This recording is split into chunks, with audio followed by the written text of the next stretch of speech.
Alrighty. You guys had a decent weekend. Pretty good Monday open so far, huh? Okay, so some good updates. Obviously, the market's been rebounding quite nicely so far. We had a little bit of turbulence when we took out the local short squeezers, as you guys saw, but we never even had a 4-hour close below. There's a little bit of action here, but they couldn't even manage to get the 4-hour close below. And now we're sort of seeing, at least so far in the last couple hours, we're seeing this sort of resistance turn support, which, as you guys know, is pretty fucking rare. We may be blessed with some fireworks today because there's a good amount of local liquidity stacked above these highs. It's a little bit, oh, I gotta zoom out so you guys can see it. It's a little bit more evident on the lower time frame, but there's plenty above here. And then, of course, there's still that huge pocket near the top as we go higher. So it's going to still remain one step at a time. As you guys know, I'm not 100% convinced on every rally that comes in just yet, but obviously with the stock market doing what it's doing, gold doing what it's doing, and the volatility index falling low, it's a good chance that we'll be able to maintain these rallies. As far as liquidity is concerned on Biddy, it's clean, man. Liquidity is back in a big way. It's pretty consistent. So risk is back on, looks like for the most part, at least for providing liquidity on the bid side of the market, which is always a good sign. Um, we're going to have to see if these supply waves come in. So if we want action today, there's some big action for short squeezes above 106.6. And then there's obviously still this pocket over here that we left behind. So we might just sweep it all. I don't know if we're going to get these ones if we go for it. We might just sweep it all. And if we do, then obviously you're going to see the floods come in. And then we're going to see whether or not there's going to be an opportunity to hedge Biddy. But of course, you know, I have to actually see some 4-hour closes below. And I believe you can see it better on the 48-hour. Let me show it to you. Yeah, so you see this bright yellow line? We're pretty close to it. That's where the flood comes in. It's about 107. So above 106.6 and then in this pocket up to 107. So that's where the big fund's going to come in today if they give it to us. Volume's been pretty good. Hasn't been great, but it hasn't been terrible. So can't really ask for too much here as long as the price isn't falling off a cliff, all things considered. So we're trying to gain above the previous lows that were formed. You guys can see the return of the Bart Simpson pattern is here. You guys remember the Bart Simpson pattern from 2018, 2019, you know. But now we need to hold the lows of it. We've gotten pretty well back into the range. So area to look for to hold if we test low today is 105.55. We really need to hold that because we've left some fragile market structure behind again. So we have multiple scenarios now where fragile market structure is being left behind at the bottom side of the market. It's not a big deal, but this theme of equal lows and equal highs is just persistent. You guys saw it start to take form 2023, 2024, but in 2025, it has been super, super common. But it's annoying, but it also makes it easy because we can see, where is that pain spot at and then where would those opportunities be. So as it stands today, the two big areas to watch on Biddy is, like I said, above 106.6, where we have short sellers dogpiled in. And then also the longs are kind of sitting in a fragile spot because you don't want to go below these highs again. Going below these highs means that there's a good shot that you're going to go down to 89K. So 89K is still on the table, 90K is still on the table in terms of where we could test low. But, the market has an ebb and flow. It usually doesn't just straight shot down, just like it doesn't straight shot up. Of course, there's exceptions to that rule like this. Every once in a while it does happen if enough volatility comes in. But we haven't really seen crazy volatility, which is good and bad. When we pumped here on Biddy, I would have liked to see us go a little bit higher. So we still have some deep supply pools we need to get through. You can still see that demand is still pretty heavy. But it's charging forward. It's trying, man. I'm just going to continue to be pretty stringent on these pumps and areas that we need to actually hold before I can get as bullish as I was last year and at some points this year. So remember, I'm still leaning bullish, but things are still rather fragile, and my opinion can change depending on what happens, more so than in the past. So I am being a little bit more conditional, a little bit more strict on Bitcoin here, but for good reason, okay? So this isn't really, an area to look to short until we squeeze it, but this is a potential area to long depending on what happens. I'd like to get a little bit higher before it's on the table, and obviously having a 4-hour close above is even better. But as it stands right in here, this is the area to look for longs today if they want to give it to us, and then potentially to look for shorts depending on what happens up here. If it gets slammed with a bunch of volatility and it's just a complete failure of these highs, then obviously it looks better, right? Why when there's a pump you always stream bearish is more fun? Well, you know how it goes, dude. I usually try and help Bitcoin along when I'm streaming. But you guys know I'm not 100% moon boy. I'll still see the other side of the market. So depending on what we see here, we want to see a flood all the way above 107, and then potential hedge opportunity. This isn't the best hedge opportunity. Obviously, it's still relying on more of a local setup, so the probability of it working out isn't as high as if we go higher on Bitcoin, then the hedges look a lot better. But the long looks pretty good, because what you kind of want to see here is the very rare occurrence of resistance turning into support, paired with the fact of where people got fucked. So when you look at this Bitcoin chart, right, pretty much from yesterday and then all of today, Bitcoin pumped, survived it, and then we had a bunch of people dogpile into longs. So Bitcoin pumps, all these people are taking longs, they get flushed out, and instead of price, falling off a cliff, it managed to rebound into the void, which is a good sign. So you can argue this is accumulation here. If that's the case, then we want to look to where it'll likely be defended. Usually it'll likely be defended where the order started to get filled. Where the order started to get filled is where people started to lose. So people started to lose below 105.5. And then, we were able to regain that without price necessarily falling off a cliff. So now we're looking for the retest of it potentially. It's a bit aggressive because it's a low time frame play, but we'll see how that plays out. Because if that holds nicely, then there's a really good shot that we're going to go for 107 here on Biddy.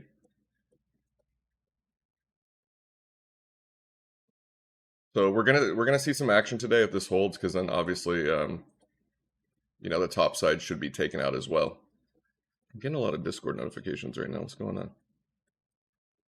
All right, hold on. Let me mute my Discord. Tell him he's a moon boy. Oh, Magic, a resident bear. Yeah. Are we still bearish over there, Magic? We still waiting for the big dumperino? But yeah, as you can see, there's not that much liquidity on the bottom side. Although there is fragile market structure, people are still really hesitant to long Bitcoin, which is actually a good thing.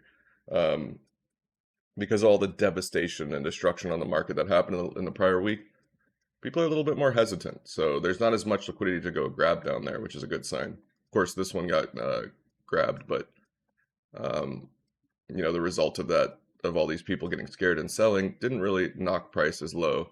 And it was in a fragile spot too, because like I said, you don't want to go below these previous highs that we formed around 104 after we had that big carnage that came in. That's no bueno.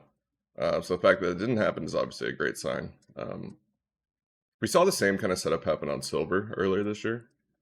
Almost like this divine intervention where bulls stepped in exactly where they fucking needed to, which is not always the case when you've had all that downward volatility, and honestly not always the case in crypto, because most market participants, when they decide to buy, they're pressing the market order button most of the time. Not too many of them are willing to sit in the books on limit side of the books, which is a good and a bad thing, right? Obviously, we get more volatility, we get more pumps, but then, the bid side of the book or the float is pretty much 100% maintained by liquidity providers and market makers. So very reliant on this liquidity to remain. And as you guys saw in early October, when that liquidity got lifted, the market kind of fell on its face. So it's a good thing because we get the price pumps, we get the volatility, so we get the dumps too. The bad thing is that, a lot of maintaining the current float, maintaining the current price is left into the hands of, fewer individuals, which, if the centralized exchanges want to do something shady and not allow liquidity to be provided on the bid side for whatever reason, then obviously we get those huge moves to the downside. I want them to test 89, 92K and see what happens, but cannot stop the buying, I guess. Yeah, I mean, that's still on the table. We still have a ways to go. So if you're if you wanted to get discounted prices at 89, 90K and you were waiting for that to add on to buy more or whatever, you still could have that opportunity, right? We have to see. I mean, this is a pretty good rally so far. It's checked a lot of the boxes, but at the same time, it's also left behind fragile market structure. So, in this range, all the shorts were at the top side, and a lot of the longs never got taken out on the bottom side. So that's still there. That's still fragile. Now in this more local range, we've taken out the bottom side, right? So all the longs piled in on the bottom side, but we haven't taken out the shorts yet. So again, if we can see good fluidity even on the local, which is maybe asking for a lot here, then we can go for the top side and grab the rest of that liquidity on the top, because still as it stands, there's a lot more people willing to enter short sells in the leverage market than longs. Still plenty of people willing to enter longs, but not nearly as much as what we saw in the past couple of years, which is, again, actually a good sign for price. This gives me ETH 2.1K. Yeah, I mean, we'll see how it develops. We got to see a little bit more action, a little bit more structure, champ, before it's going to look just like that. But if it does start to resemble that even more, then of course I'm going to note at it as being a bit spooky, because the 2.1 ETH thing fucked me. That was one of the times that I was wrong about Ethereum. Okay, I'll leave Bitcoin up, and we'll talk about it a little bit more here in a second. And we'll obviously talk about Ethereum as well. But let's have a look at the legacy markets, because big news on the legacy market, boys. Good signs, good signs. S&P is rebounding, which is beautiful. The play on the VIX has worked out lovely. It didn't save. Oh, it did save it. Okay, cool. So now we're getting to a spot on the VIX where we could see a little bit of downward movement tomorrow and the day after, but obviously rooting for it not to happen. Most of the stuff on the structure for the VIX, fortunate enough, is done. So there is a world where we actually go lower than 14 on the VIX, which what that would mean for crypto and what that would mean for the majority of assets is smooth sailing back up to the top. We're kind of getting into the last spots on the VIX where we could see a pop. If there's no pop today and tomorrow, we're pretty much good. If you guys remember last week, I told you the two important days were obviously Friday and then today's open, which was done pretty well. So today's open was done really good. Friday it was done really good. So this is all in the Moon Boys' favor for the bulls. So it's very bullish now. At least how the stock market's going to be trading. As far as Bitcoin is concerned, we still have to be a little bit more strict on it because of the fragile structure and a lot of the structures that did break down earlier on Biddy. So still bullish on Biddy. Still want this bad boy to go higher. But as you guys know, I'm just a little bit more critical on it.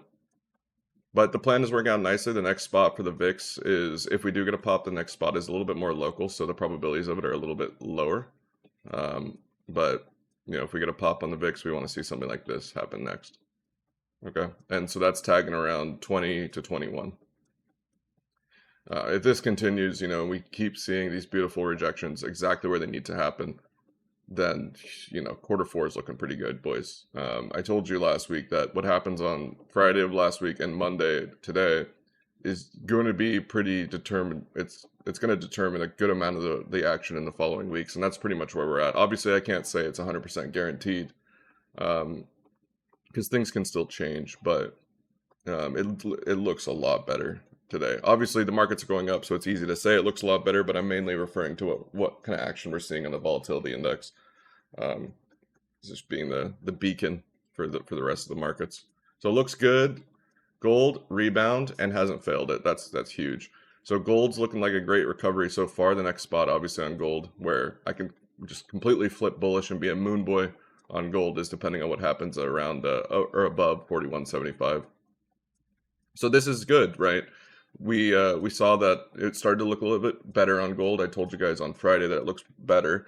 Now that we've popped the top and we haven't failed it so far, we've had multiple 4-hour closes above. That's also really good. So what you didn't want to see is something like this happen, right? If that happened, then we'll probably go make new lows on gold underneath 39.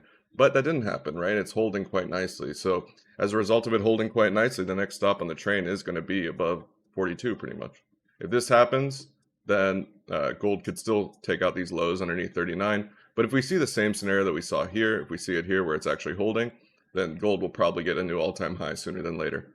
All right, so one step at a time. First step, pass. All right, gold did great. Next step, we want to see a pass again.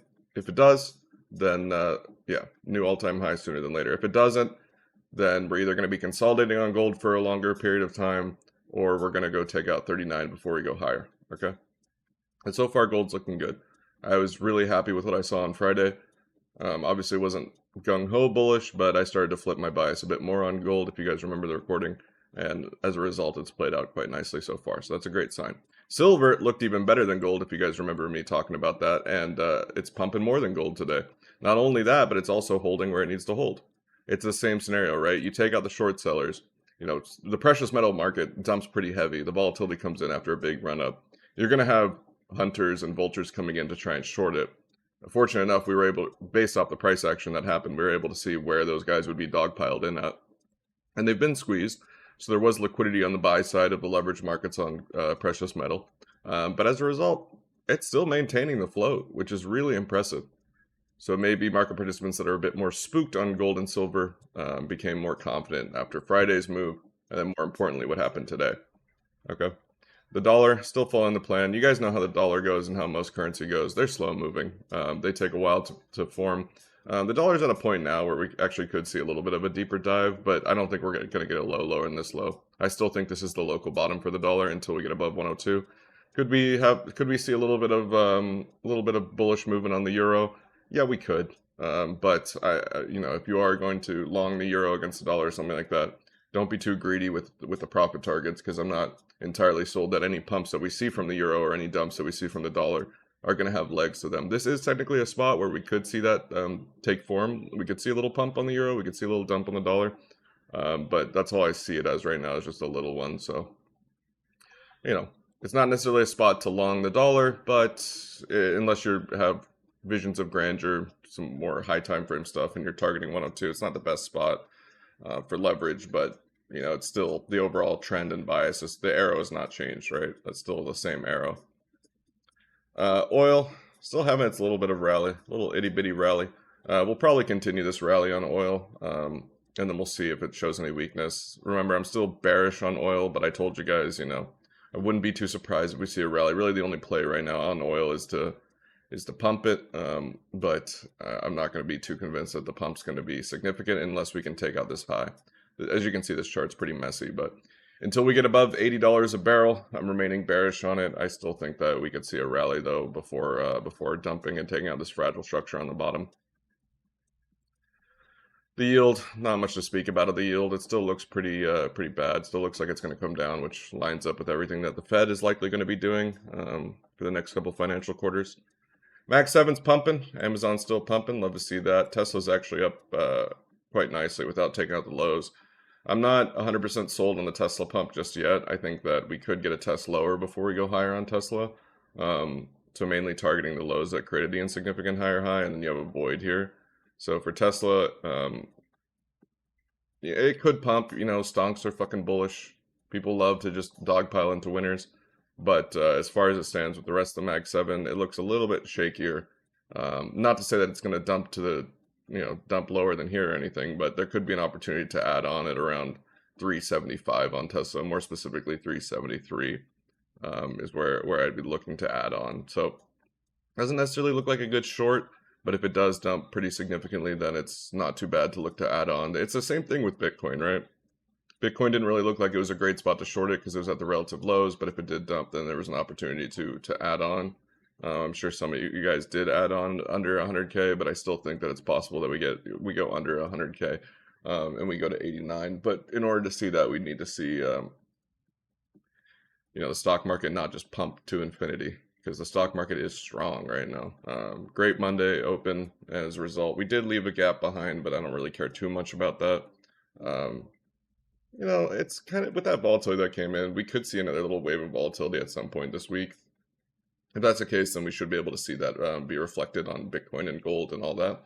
We just want to make sure that the timing doesn't align. Like if we're in a really fragile area on Bitcoin or gold, at the same time that the S&P is setting up for a pullback, then that would be kind of unfortunate. So we're going to have to monitor it and see, where exactly is Bitcoin at or gold at while this dump could come through on the S&P. I don't think it's going to be a dump bigger than what we saw last week, though, or the week prior.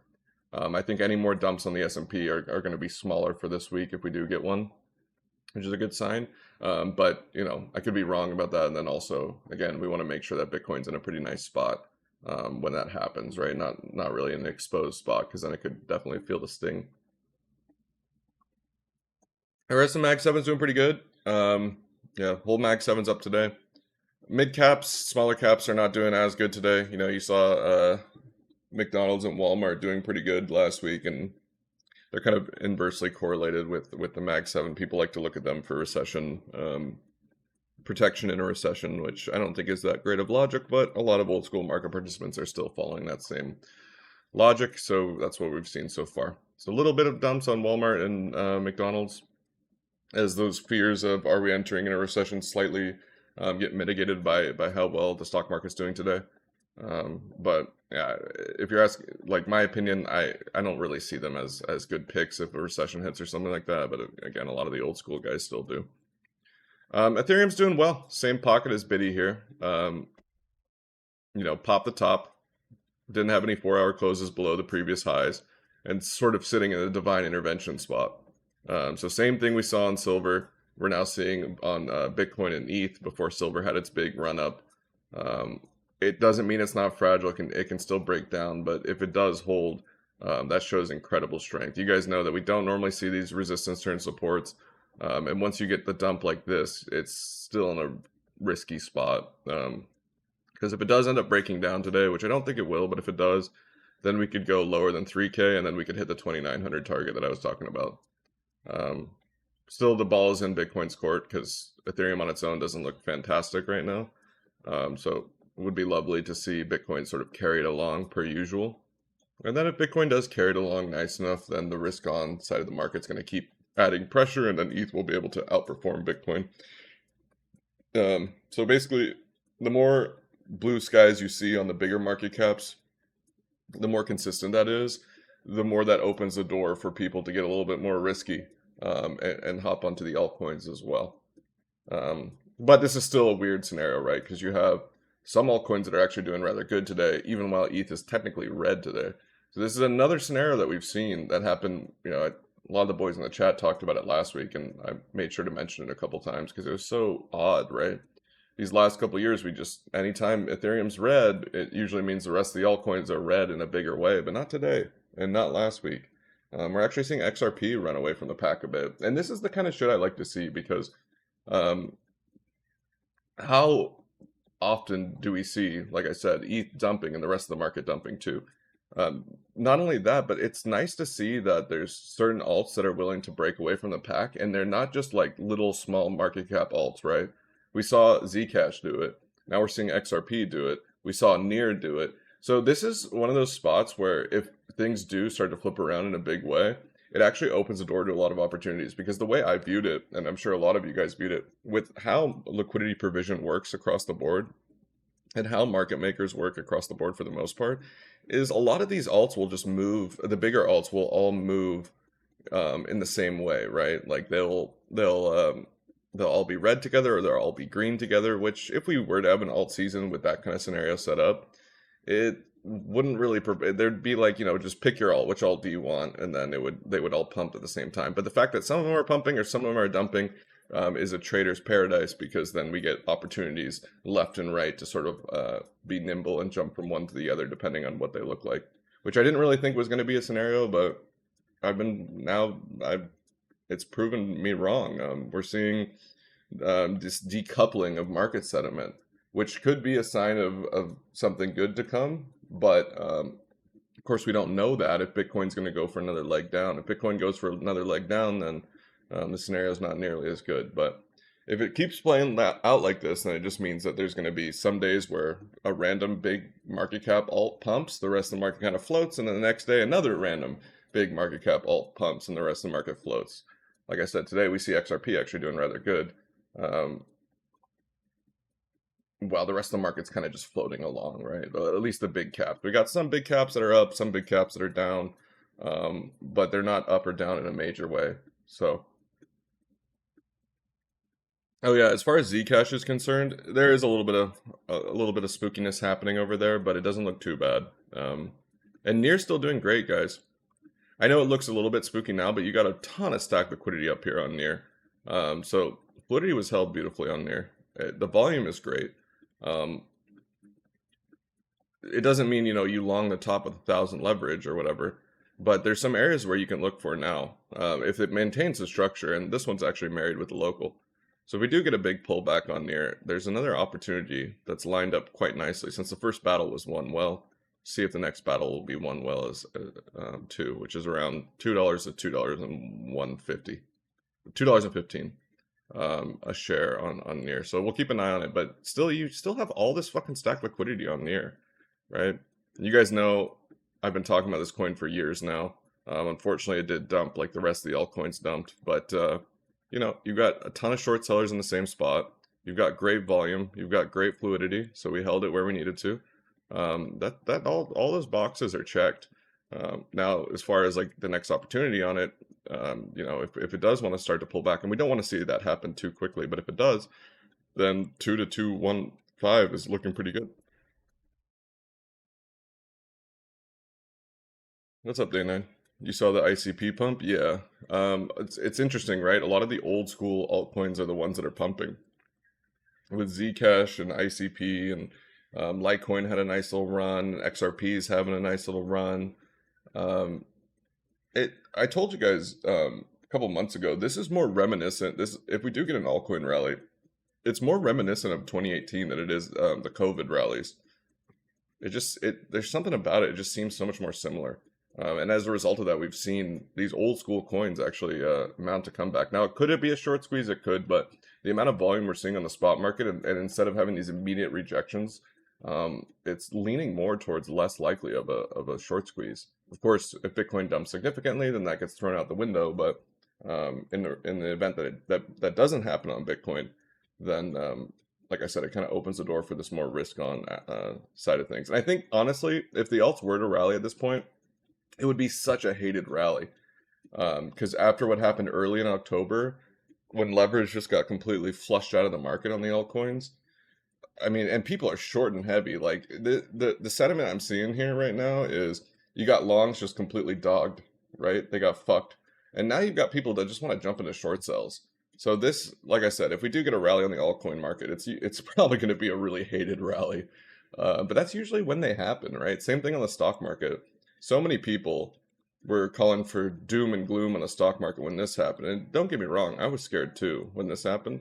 I think a lot of people were scared. But the rally that followed afterwards, I think is just absolutely despised because so many people thought, okay, this is going to be the straw that broke the camel's back.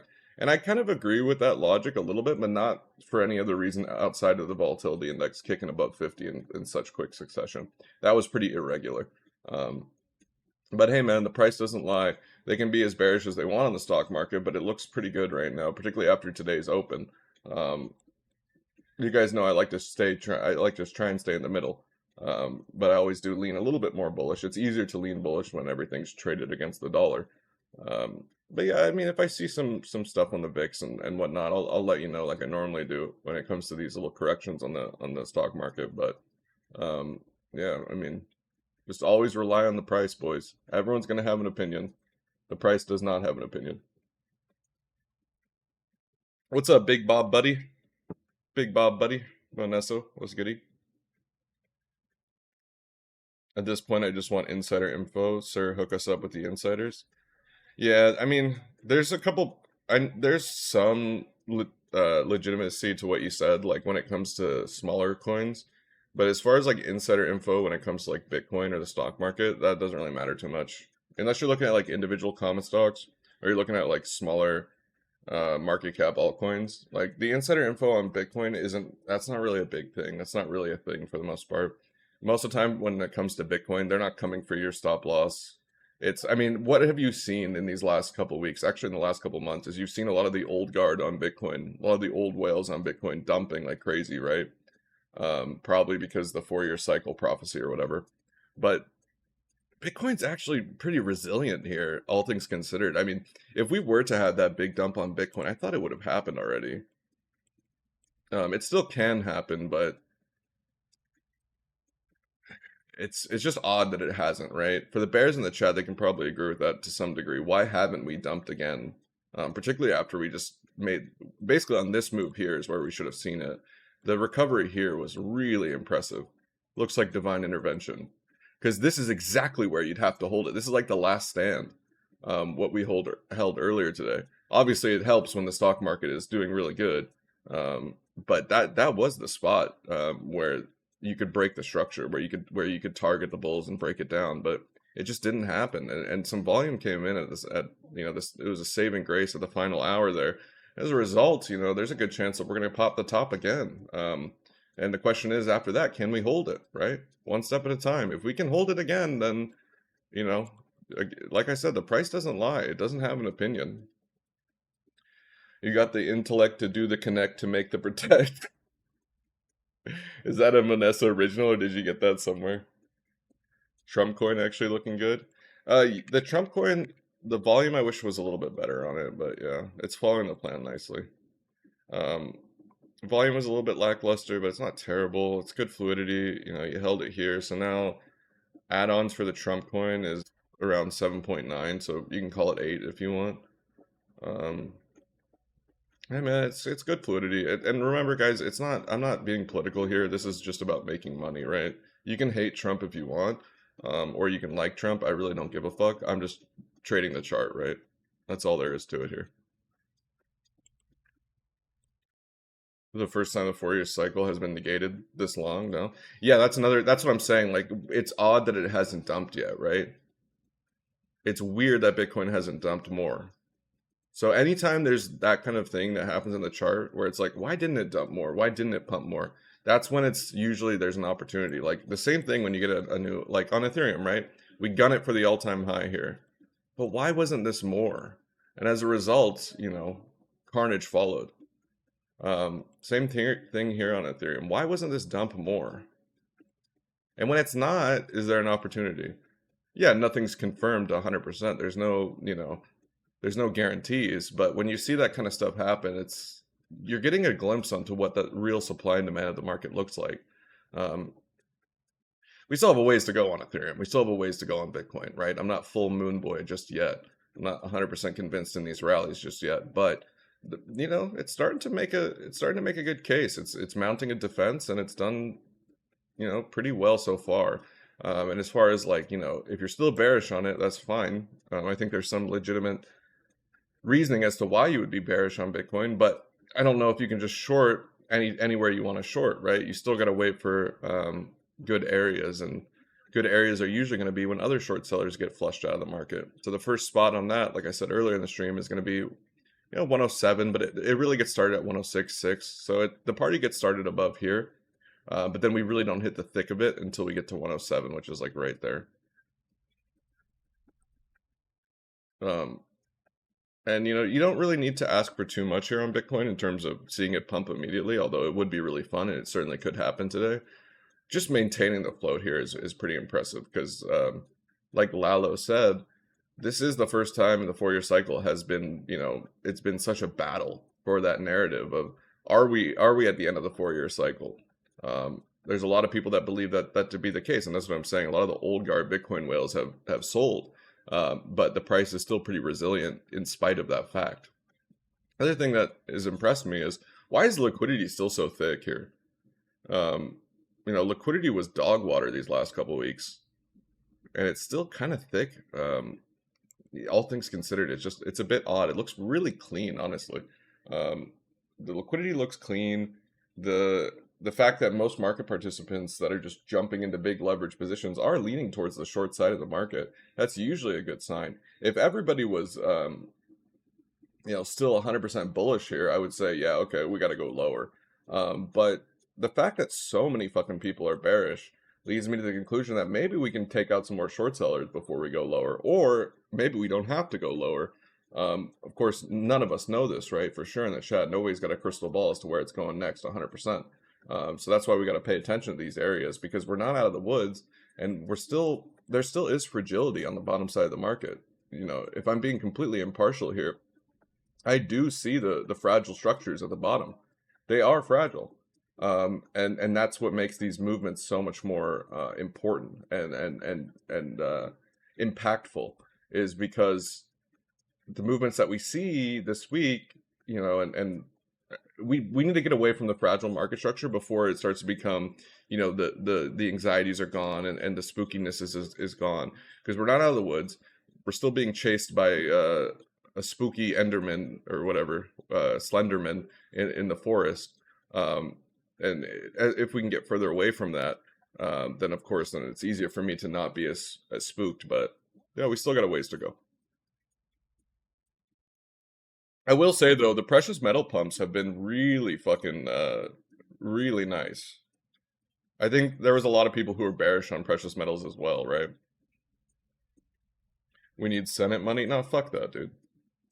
Fuck the institutions. They can come along and play the game with us, but honestly, I still empathize with the Bitcoin maxis who are like, we made this shit so that we weren't aligned with the government, so that we could escape the government and shit like that. There's still a part of me that really likes that narrative. As a trader, I don't really give a fuck, right? I just want volatility and I want deep liquidity. But, there still is the emotional side in my brain where I'm like, you know what? Yeah, we made this so that we could, stick it to the government, not have them come play ball with us. Yeah, there's a Trump speech today, but it's not. He's like meeting with some like exotic country or something, and he's not going to talk about crypto. If he does, just let me know and I'll pull it up on the stream. But it's just another meeting with like some exotic country, not any major country, if I'm remembering right. Which I'm not talking shit about the smaller countries, but that's just like, the validity of whether or not we should watch the speech usually is founded in that. If it's going to have any impact on the markets.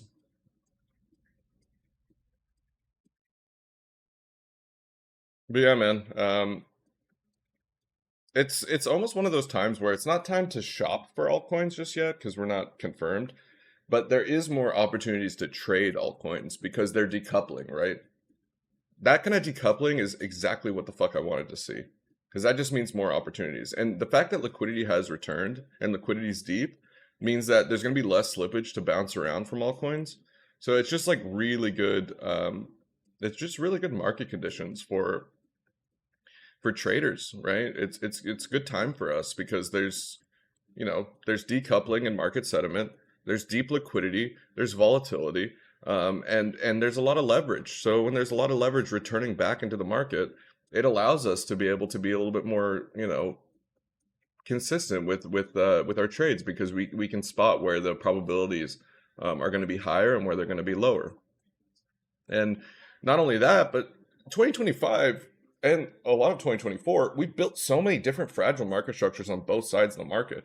Really, all you got to do is when you're looking around at stuff, find the equal highs and find the equal lows. Look to see how big the leverage is in that market. Look to see if the liquidity is deep enough for you, right? And then maybe have a look at volume two to get an idea of trend. And then once you have all that, I mean, you just got to sit on your hands and wait for people to lose. Once they lose, there could be an opportunity.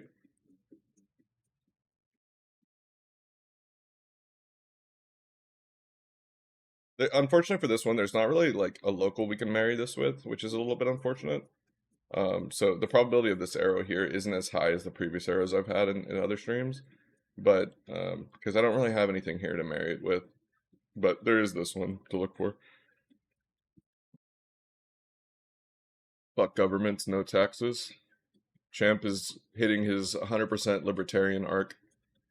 I've always known you were a libertarian, Champ, but I think you're going even further down that pipeline. I don't blame you, man. There's not a lot of trust in government. If you want an example of the average person not trusting government more and more, look at fucking gold. The governments don't even trust themselves, dude. They literally are printing money and selling assets to buy gold. Not even the governments trust themselves right now. Hence the fucking rally on gold. Isn't that crazy? But I think it's all part of the super cycle. So yeah, we're probably getting closer to the end of the super cycle, but goddamn, because it's like I said in previous streams for the last year, I don't even know how long I've been saying it, but usually before you have the biggest crashes, you're gonna have the biggest rallies. Once you see the S&P up, like even today, the S&P is up 1.4%, right? That's pretty fucking crazy. It's not something we haven't seen, but 1.4% on the S&P is still pretty high. I mean, Nasdaq's up 2%. We've seen Nasdaq up 2%, but if that starts to become a normal thing, or we start to see the Nasdaq up 3% or 4%, that's when we're starting to enter those what I've said before, probably the biggest rallies you've ever seen in your lifetime. And that's when we can start discussing, okay, this thing, the float is definitely unsustainable. The PE ratios are off the fucking board. Whereas Traxy, we finished the 4-year cycle up, the 1-year cycle down started. Yeah, I mean, we're still there potentially. But I can't know that for sure. That's why I'm saying it's one step at a time for Bitcoin. Yes, it's time to fucking pay attention, right? More so than it has been in the last couple of years when it comes to, is the Bitcoin uptrend done? It's certainly more important to pay attention now than it has been. But just because it's more important to pay attention now doesn't mean I'm just going to be 100% bearish. If it proves it to me, which it has done on Friday and Monday, it's proven it to me twice now, and it continues to do that, then I'm not just going to be like, oh yeah, 4-year cycle is 100% guaranteed. We're gonna dump. We're going down to 30K on Bitcoin or something like that. That possibility exists, but it starts to become lower as the dynamics change. As far as MicroStrategy is concerned, this is the pocket for Saylor and his company to. This is where you want to see the bulls come in because it did everything it needed to do. If Saylor's company was going to fucking fall off a cliff, it should have happened on Friday. The fact that it didn't, and the fact that we've had a good Monday, means that Saylor's, it's looking a little bit better. This is the spot where you're going to see MicroStrategy make a comeback if Bitcoin makes a comeback. Which, of course, those two things are aligned pretty closely, regardless of what the price action looks like. But, you flushed under 240, you flushed under 230, and you held it. The only thing that's really going against Saylor's company is this. There's this common narrative out there right now that, if you want a good hedge for Bitcoin, you just short MicroStrategy and you buy Bitcoin type thing. That's picking up a lot of steam. So that's certainly added a lot of sell pressure. But like I also hinted at, a lot of old school investors and stuff, they have no idea how to buy Bitcoin. So it's a lot easier for them to just buy the ETF or to buy MicroStrategy, and it's a more defensible position if they're talking to other people in the room to say, oh, we bought a stonk instead of buying, oh, we bought Bitcoin, because there's still that sour taste in a lot of old school, because you have like Buffett and Munger who just like shit on Bitcoin, and so it's still like a kind of a controversial approach to lean into saying that Bitcoin's a good investment or something like that amongst the old heads, at least the bigger old heads. So I think it's more defensible or logic to just say, oh, we bought a company, we didn't buy Bitcoin. Little do they know that company buys Bitcoin, but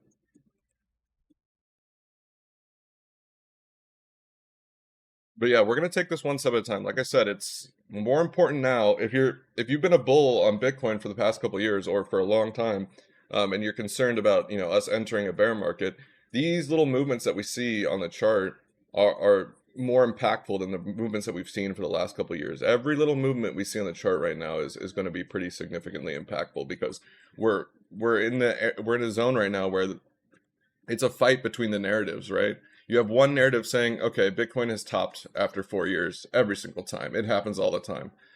It's going to happen again.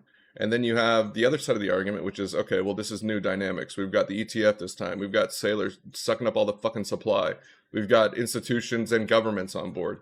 You have those two competing narratives right now. And so it's pretty much just a constant battlefield. And liquidity provision is not shy here. I mean, look at the depth of liquidity we got trailing right now. If you want to exit 100 Bitcoin on a buy or a sell right now, you're going to be able to do that with minimal slippage. So even OTC is not as impactful because of the depth of liquidity on the market right now. So people will be like, okay, well, what did the OTC stuff trade at? Because then that's kind of like a crystal ball. We can just follow that. Well, that's even becoming less important now because the actual markets are deep with liquidity.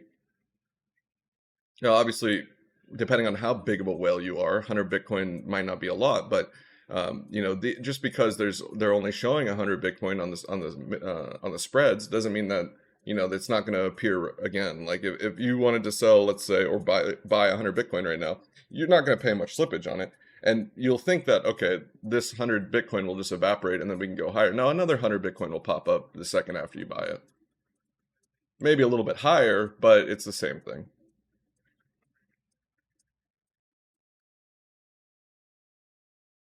He said it last year. He will buy 200K Bitcoin every year. Yeah, he still needs ammo to do that though. Sailor's been a little bit dormant. Strategy has been taking a hit.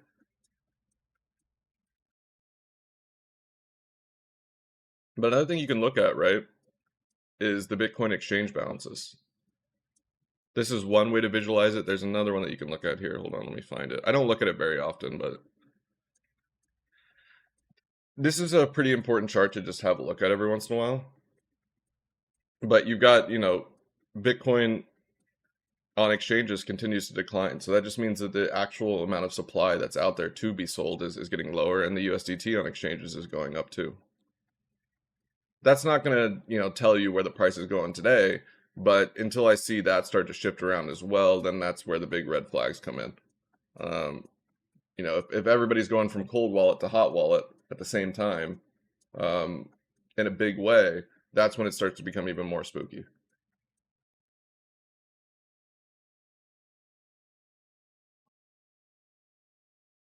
Trump said he's going to buy 200K Bitcoin every year. Where did you hear that? I thought the position of the United States was just to hold on to the Bitcoin they have, not to buy any new Bitcoin. He wants one. Well, he might have said that, but until it's actual like action, until we actually see that, then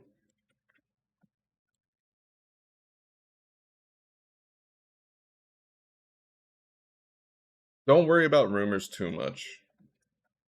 Like unless you're trading something that's a small market cap that isn't very liquid, then rumors can have more validity to them. But like once you get to a certain size, like even Nvidia, right? If there's like Nvidia rumors you're hearing, it's usually going to be written in the price action before those, the price action will show you if there's any validity to them.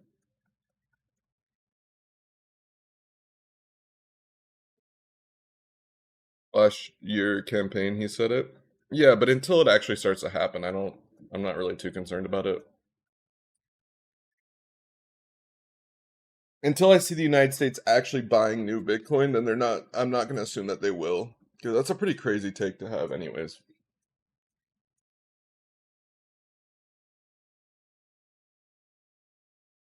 I don't know. What do you guys think? Do you think that the United States is going to buy Bitcoin? And if they even are, is it gonna? When is that even gonna supposed to happen?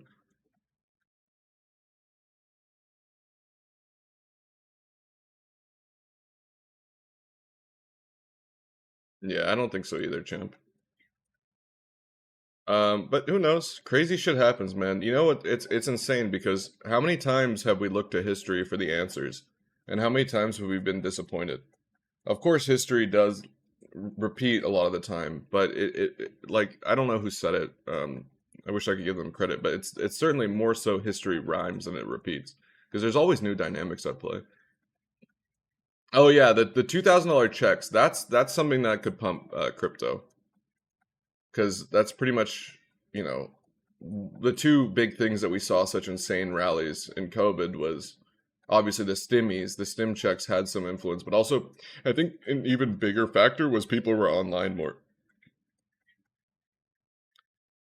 I don't think that the reason why we had the pumps in crypto during the COVID rallies was just because there was stimulus checks. That certainly played a part in it, but it wasn't as significant of a part as maybe people think. I think mainly those rallies came in as hard as they did because everybody was just on the fucking computer. But yeah, if you guys didn't hear, apparently Americans are going to be getting lower income Americans are going to be getting another stimmy check because of the tariffs.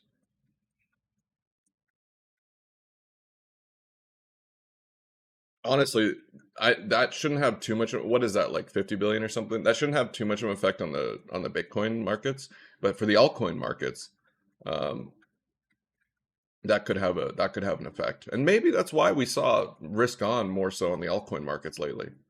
Maybe that's why we're seeing these rallies on the altcoin market because there's some anticipation that a lot of that money could flow into them.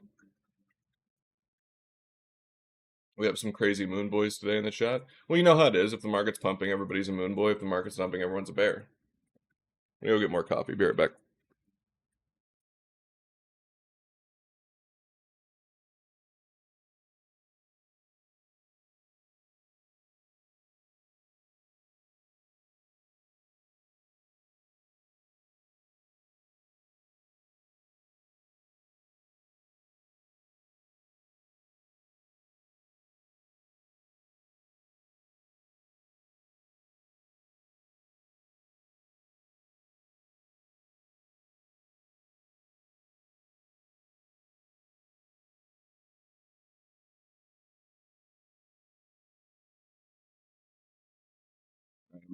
You guys really like to dump the market when I yeah, as soon as I say I'll bear it back, they're like, all right, it's our time to strike, boys. Hit it hard. Surely it should be used to reduce the deficit. Nobody really like no political party really gives a fuck that much about the deficit. Conservatives are more likely to care about it just because of the ideology. You know, it's literally in the name conservative. But usually like top top politicians like presidents and stuff, they care. They'll say they care about it, but come on. I mean, it's insurmountable. You can't beat the debt bubble right now. It's just you can't beat it, dude. What are you supposed to do? How are you supposed to beat the debt? You'd have to drastically cut military. You'd have to drastically cut all the social stuff. And even then that might not be enough because it compounds. I'm telling you, the only way out of this rut, and I said this earlier before the Russians picked up on it, is to hit the digital dash. That's what I'm calling it, the digital dash. So rotate into crypto. Basically just being like, okay, we got a new money now, guys. We're going to start using a new money. Forget about the old money. Dollars aren't useful anymore. We're switching to crypto. All right, they're starting to dip into the pocket here. Hold. Hold. Dalio seems to believe that there's a way to fix it if you debt to GDP is 3%, I think is what he said. But I don't know, man. It's really the only way you could do it is if you get everybody to get along again. You need Americans to start liking each other again because right now they all hate each other. Remember, chat, they're hunting your stop loss. Yeah, they're coming after you. Specifically, they want your stop loss. Although it is kind of funny, the guy who had the, what was it, a couple 100 million short position on Friday, they tagged him out and then immediately dumped after.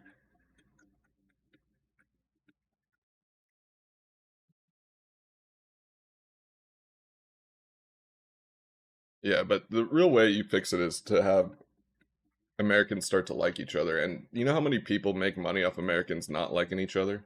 That market is huge.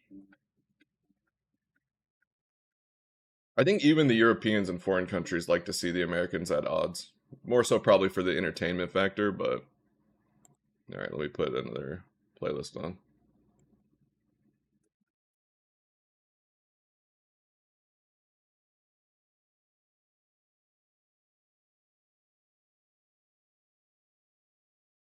Yeah, that's really strong fluidity so far. I don't know if they're going to hold it, but the fact that they even put up a fight to the T there is pretty impressive.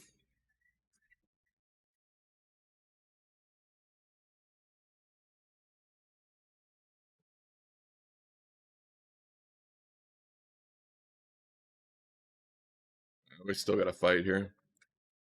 Could dive a little bit deeper. Yeah, that's barely the 4 or 5 there. Maybe a little bit deeper here.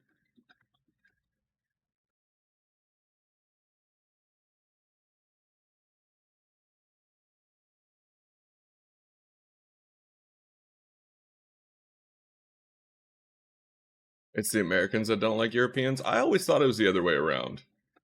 Because my understanding of it is, at least Americans that I've, grew up with, schooling, all that stuff, there was never any beef towards Europeans. We always viewed you guys as like our homies on the other side of the pond. But I get the feeling that you guys don't like us. Maybe the Chinese are the ones pushing it that we don't like each other. Maybe that's it. Maybe Europeans and Americans actually do like each other, and the internet is just fucking flooded with bots that make it seem like we don't like each other. Americans don't like nobody? Bruh, America could have taken over the world. I mean, they still kind of can. If America wanted to be dicks, dude, they really could be. They have the fucking army to do it. American education went a bit downhill. Yeah, that's true. There's a lot of iPad kids and shit like that.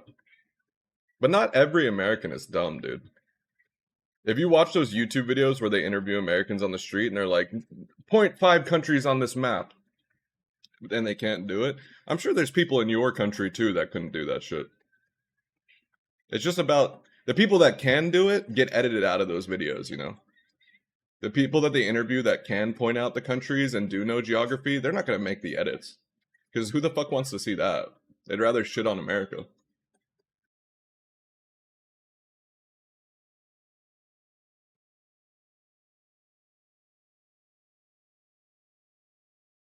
It's all about the clicks. Ask a European to point out a few American states that aren't Florida or Texas. Yeah, I bet you guys could do Florida, Texas, and California. But if I'm like, where's Tennessee on this map? How many of you could do it?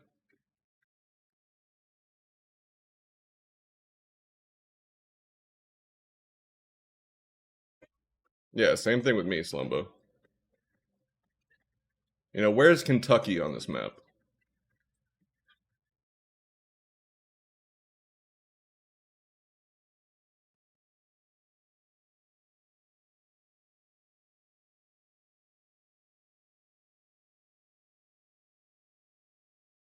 It's in a swamp.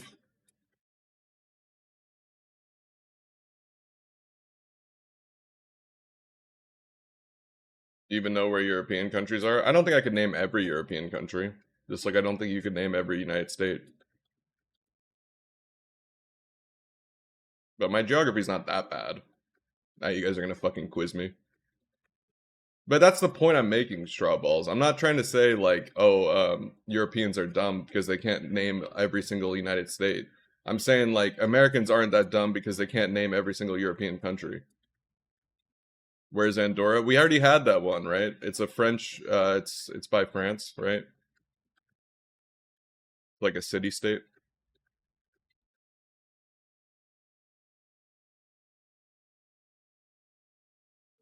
I don't know if it's a city state, but it's a small ass fucking country, right?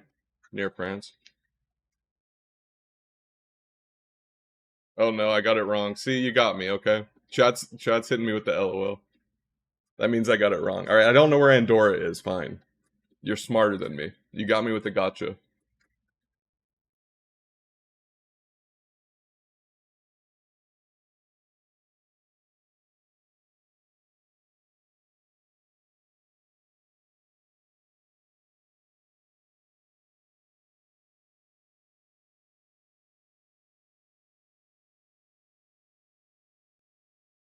This is exactly why people hate Euros. Yeah, because they got me with the gotcha, right?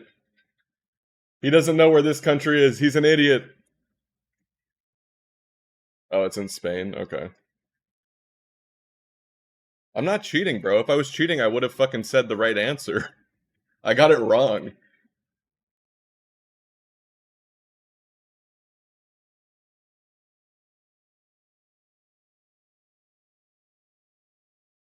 Okay, we're getting a little bit of a.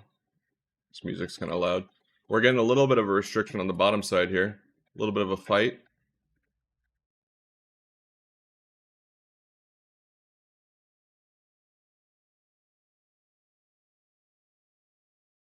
You're not wrong. There's a lot of dumbasses in America, but that's true for any country. We just have more people.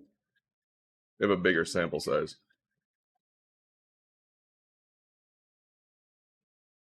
We also have some of the best universities in the world. Not that that's really an indication of whether somebody's smart or not, but if you're talking about education.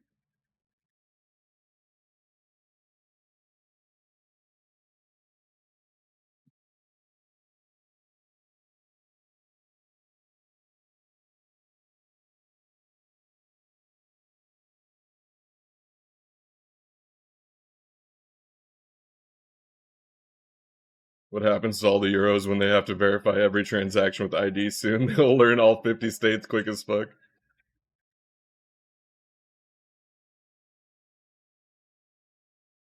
I'm telling you, I think most of the chat doesn't dislike America, but if they're talking with their European friends and they want to score bonus points, they'll be like, oh yeah, fuck the Americans.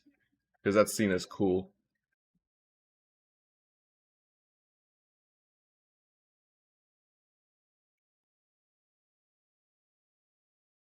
It didn't hit the bottom of the arrow. Fuck you guys. It's supposed to hit the bottom.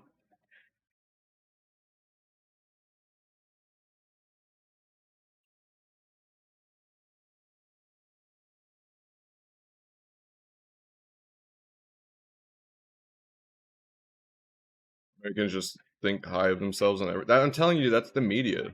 That's the fucking media, dude. Not every American fucking thinks like that. And to be fair, there is some validity of thinking high of yourself when you're the highest GDP and you have the biggest military. Come on. Any other country would do the same shit. You think the Chinese don't think highly of China? The Chinese probably like China more than Americans like America.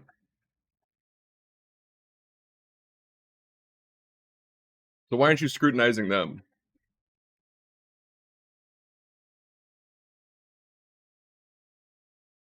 Nice. That's a nice move so far, though. On Biddy. Come on now. There we go.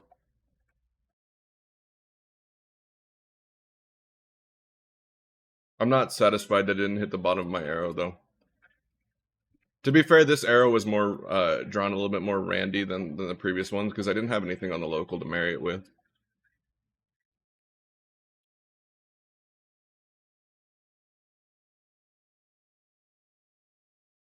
What are the 10? It's default setting except oh, you guys can't see it.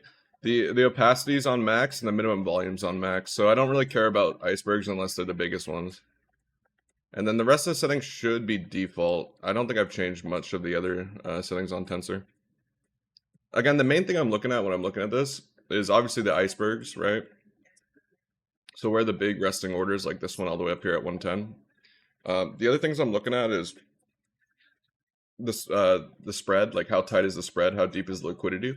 And then a super important thing you can look at on this is looking at the relationship between the market orders and how the price moves. So if there's a bunch of big market buys, but the price barely moves up, that's a red flag. Or if there's a bunch of market sells, but the price barely moves down. So I'm looking at like, how many market orders are coming in and how's the price reacting with that. So I can see how sticky the demand is or supply when it comes to like, how market makers are positioning themselves. If they're more in accumulation mode or distribution mode, it's not going to be indicative that that's guaranteed going to tell you where the price is going to go. But it's just another thing to look at to have an idea of, if it lines up with the price, like you get like a really nice area on the price that gets hit, and then all of a sudden you've got really sticky demand and ask prices are retreating quickly, then that lines up nicely. That's a little bit higher of probability that the trade will work out.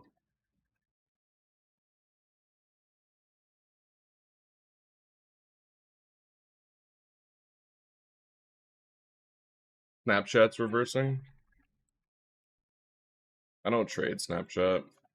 Yeah, that's a nice little fluidity though. I've definitely charted it for you guys, as you guys can see. Yeah, that's a nice tag. Maybe a little bit lower would have been better, but since it already had the tag here, that's not too bad either. That's nice. It's good fluidity on the top side too, though. So the next area after that would be here. So you could see turbulence on Snapchat around 971. I don't know how big the leverage market is though. Does it have a big options market? Also, this arrow is fucking so poorly drawn and it's so obnoxious looking. I kind of want to redo it, but then people will be like, "You redid it. You moved the goalpost." So now we're stuck with this fucking poorly drawn arrow, because because of that reason. This looks terrible, bro. Hey, but it worked, right? It can look bad, but it worked so far.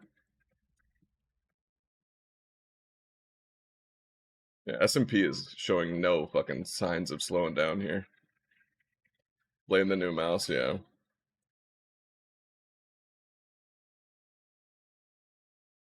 Yeah, no, Snapchat looks pretty good there to run it up to maybe even $10 a share. But 9.7 is where you could see turbulence because the fluidity on that chart is already really good, so I'd expect that it would be the same.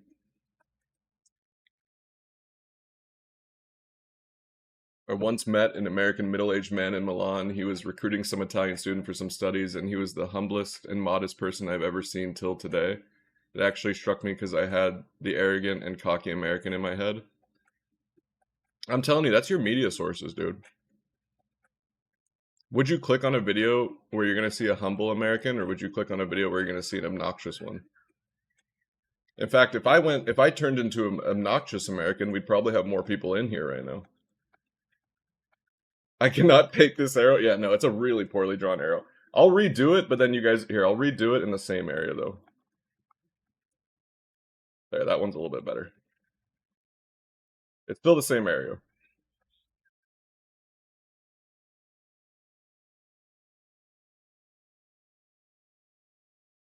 You'd get way more views. Yeah, but would you guys respect me if I did that shit? He drew it after it happened. I knew it. He's a retrospect trader. No, but this VOD will be posted, so you'll get to see it happen in real time if you showed up late today. I drew this arrow when we were here, right? Down, up. Oi, bro, that's cheating. Yeah, it's rigged. Look, if I was rigging it, I would have made the bottom of the arrow right here.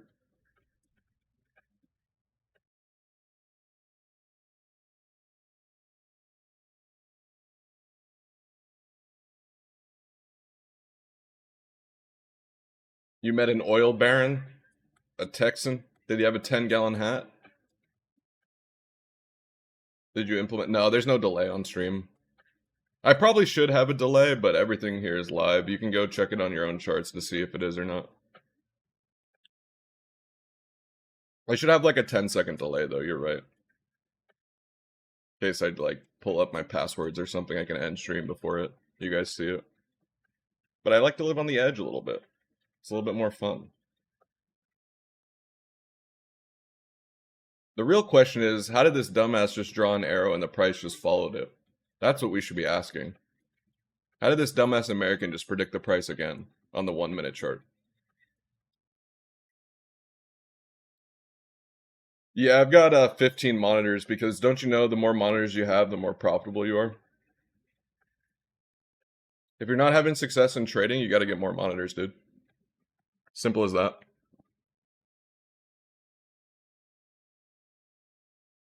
Arrogant American draws arrows. That's what the stream title should be. The next stream title, somebody remind me. I'm gonna put Arrogant American draws lines and arrows. Magic lines and arrows.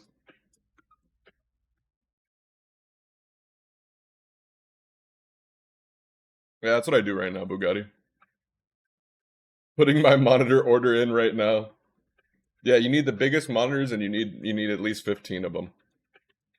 You got to be able to see everything, man.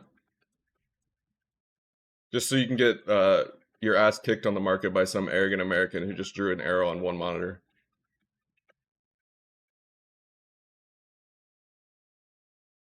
Which, by the way, I mean, we already got a nice move out of it. I hope we get more, because that's a test of fluidity, right? So high time frame test of fluidity is right here, which we just tagged.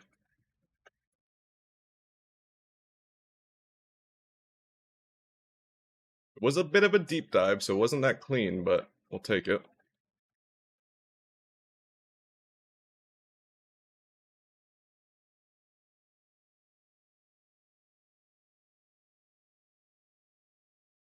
Did this dumb American predict this? Simple, he manipulated the price with his half Italian. Hey, he's half Sicilian. There's a difference. Half Spanish living guy, UK market maker friend.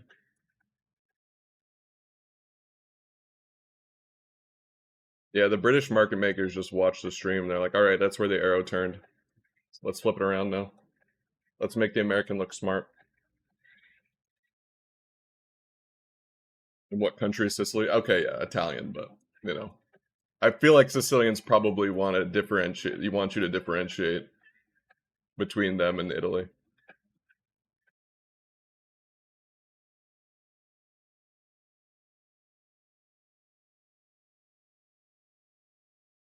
Yeah, you want to have 360 monitor coverage. Yep, they got to be curved. So when you spin in your chair, you can't escape the monitor. You can't escape the chart. You're locked in with the chart.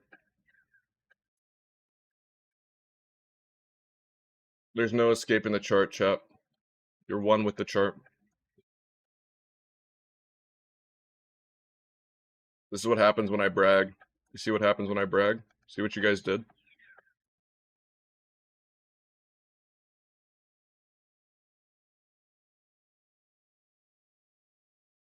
Urban, I lived in 10 years in the United States. My best years, Europe sucks.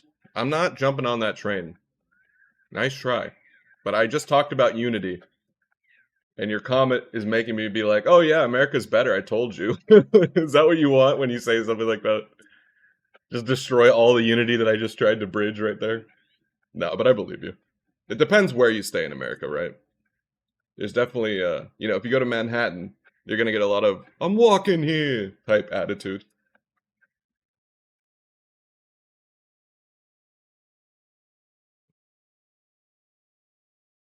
I'm not going to say that stereotypical New Yorker saying, but they're definitely a little bit more rude. I feel like if you just dogpile a bunch of humans in a small location, they're going to, the sense of community is going to go out the window.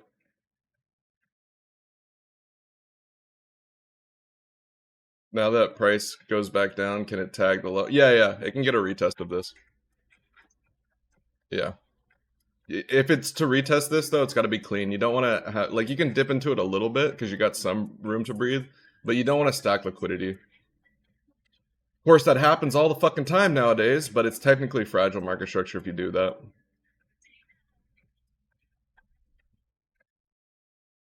Word to your mother, son.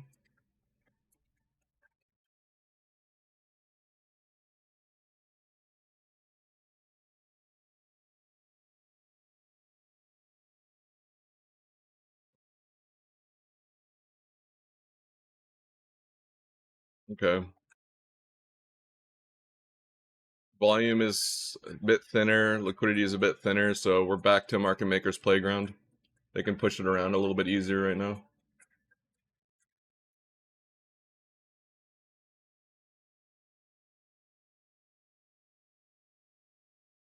But easier to knock it around. A good spot too.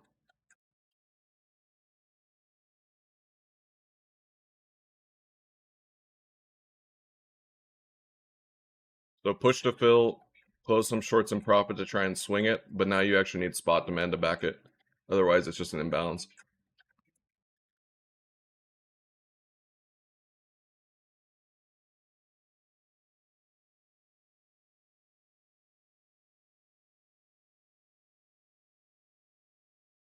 But yeah, this line right here on the 1 minute, it's coming from here.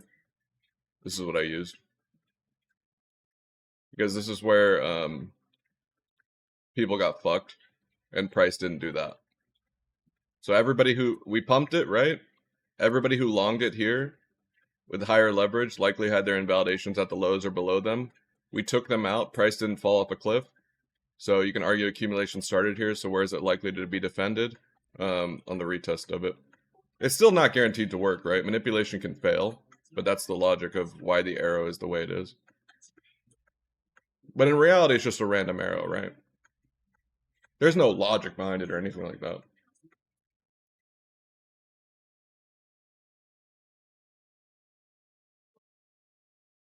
So now what do? You look for the other side. So we took out all the people that longed it here, right?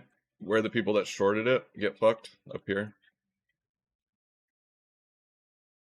So same thing. Depending on what happens here, if it doesn't pump like crazy, then you could argue distribution or whatever terminology you want to use. And then you can look for that. Same thing, right? Now, if the S&P starts to dump, which it might be doing that right now, it's going to make it even harder because then, oh, S&P is doing pretty good right now. Because then liquidity provision on the bid side of the market is going to be a little bit more shallow, so it's going to be harder to push it up. But you already have short sellers dogpiled in the same spot on S&P right now.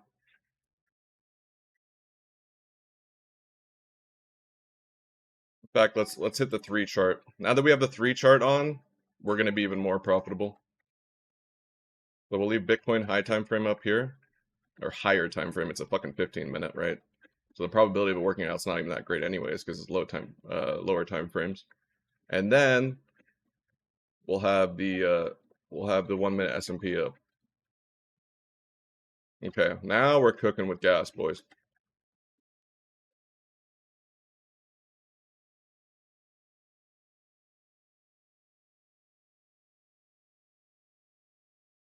Guys, you got to keep it English in the chat, otherwise I'm going to get insecure. There's a rule, if you scroll down, it says English only. It's to make the streamer not insecure that they don't know the languages that you guys are speaking about.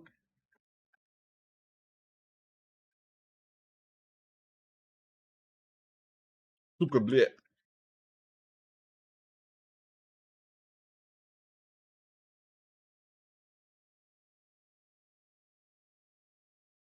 Why are you guys dumping it? Are we gonna get a cheeky lower low here? How much of a dump was that? Okay, just the 4-5. Maybe they want a little bit more out of it. Remember, chat, they're gonna come stop you out before they do the pump. You know why? Because we never hit the bottom of the arrow. That's why.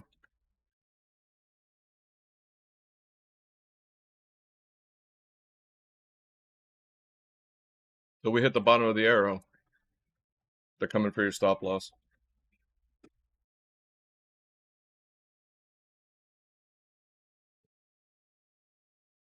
I knew it. I knew they were coming for my stop loss. You know, if you do feel like the market's coming for your stop loss pretty often, you're actually on the precipice of because you're identifying an area where if you can identify an area where the price moves sharply, like let me put it this way. If you get stopped out and then the price moves like crazy after you've gotten stopped out, you found a good area. What you need to do is find like say the price is going down, right? And it rebounds really quickly from a particular area, that's an important area. If it starts to hover there, then obviously it's, you know, you're stacking invalidations there. Not sure if you follow Trader Main, but he mentioned Bitcoin's biggest pumps have come within the last 10 days. Yeah, I have Trader Main added on Discord, and we follow each other on Twitter. But I'm not really active with the crypto Twitter side of things anymore.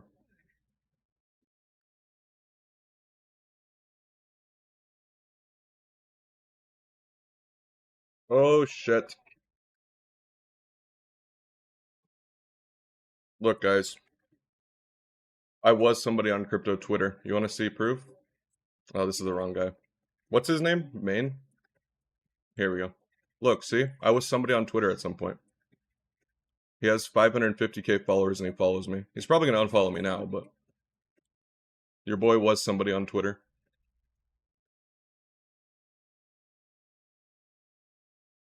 I actually like Main though. He's probably one of the few relics of old school crypto Twitter who's always been like a genuine and honest guy.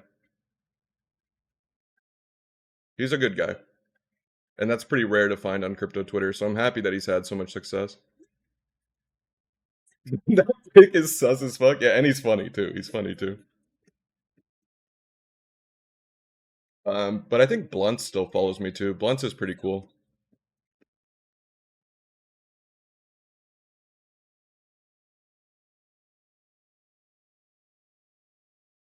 The issue with crypto Twitter is um my bias would get skewed pretty heavy. Because usually when everybody on crypto Twitter is bullish, it means that we're gonna dump. And everybody's bearish, it means we're gonna pump. But the thing is, when you're first on there, you're like, okay, this guy's got 100K followers, whatever, and he's really bullish, so he must be right. Otherwise, all these people wouldn't follow him. And then that influences like your decision making, right? Like, okay, well, this guy's really popular. He's got a lot of money. He's bullish. That means price is guaranteed to go up. It's time to leverage up on the long side of the market. And then the price dumps.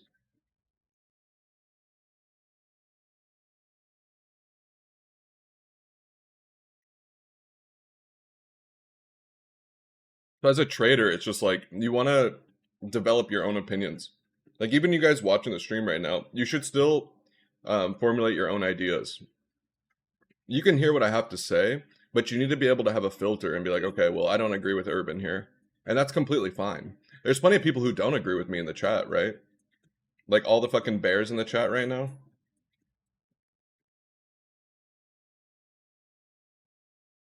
But that's what you have to do as a trader is you have to make your own decisions. You have to be able to come up with your own conclusions.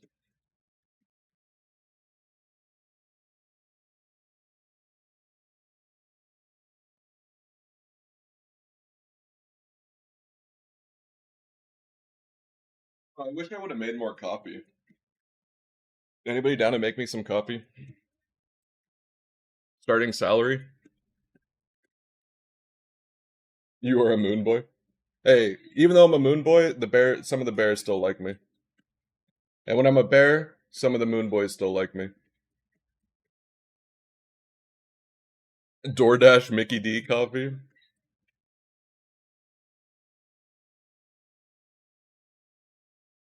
Yeah, let me just send you my address. Let me plaster it on screen right now.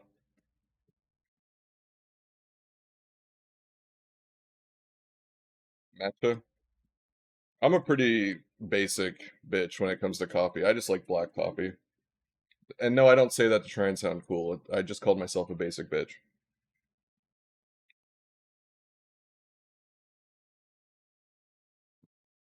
Every once in a while, I'll mix it up with tea, though. Earl Grey is definitely the best tea. That's not up for debate.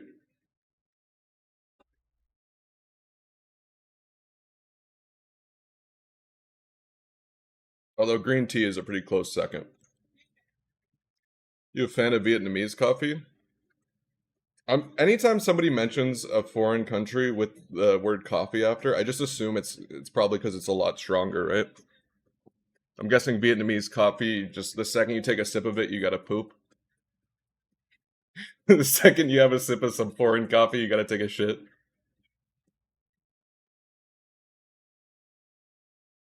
I know my name says Sir Urban Bourbon, but I am actually more of a fan of beer than I am of spirits.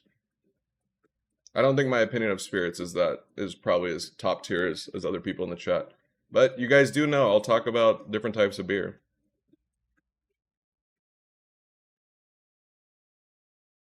I used to hate the taste of bitter things growing up. I think most of the time people don't like the taste of bitter things, but then, now I'm a huge fan of them.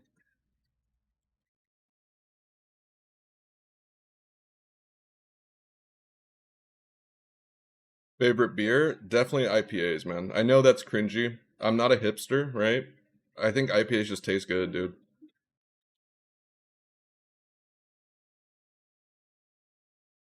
You gotta really like bitter taste, though. You gotta really like beer and bitter taste to like them.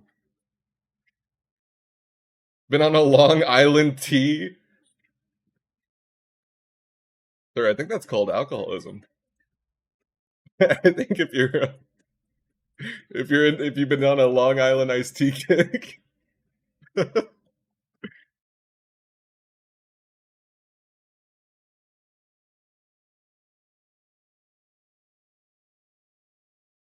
if I go to a restaurant, okay, okay.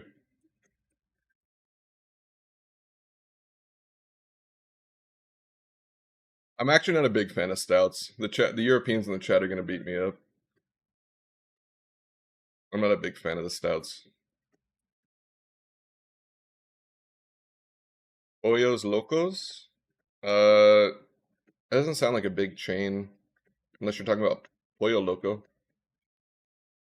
They might have them in LA. I don't know. There's a lot of different fucking restaurants in LA, dude. It's Hooters, but the Latino version. Will you be stopping by there all the time, Vampy?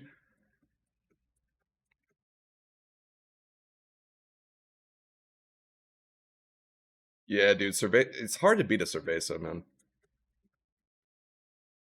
For the Europeans in the chat, man, you gotta try Modelo at least once. Corona's pretty good too, but Modelo's better. Go Dodgers.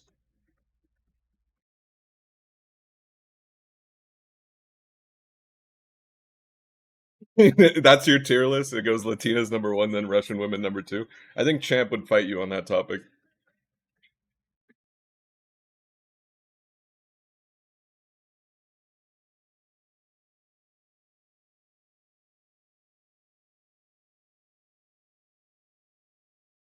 Okay. Ask side is a little bit thinner right now.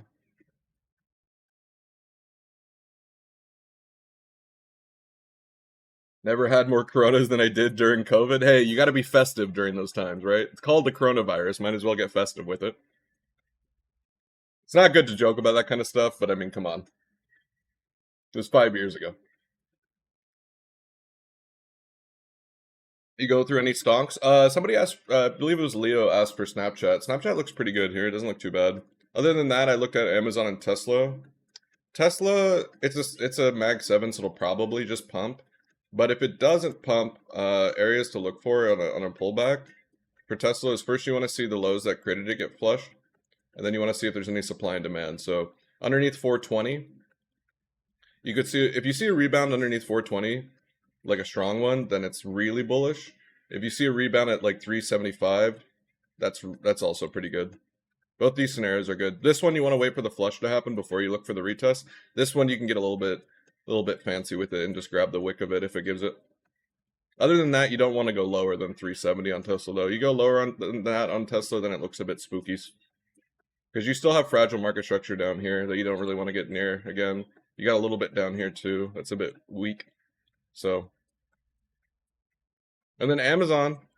Amazon's still pumping, baby. Never bet against the bald guy. Chad, if there's a bald guy that owns a business, that's a surefire win right there. You never bet against the bald guy with the business. That guy's gonna win, dude. He's gonna win.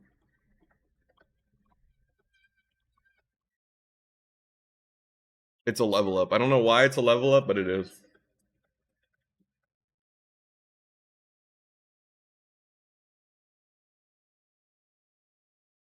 Whoa, 3 charts must be a pro stream? Yeah, pro streamer mode. 3 charts just to watch Bitcoin dump. 3 different angles of Bitcoin dumping. I told you, chat. Until we hit the bottom of the arrow and we've stopped everybody out, then we can pump.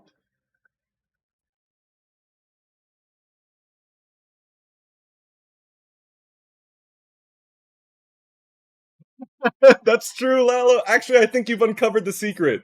I think that's the secret.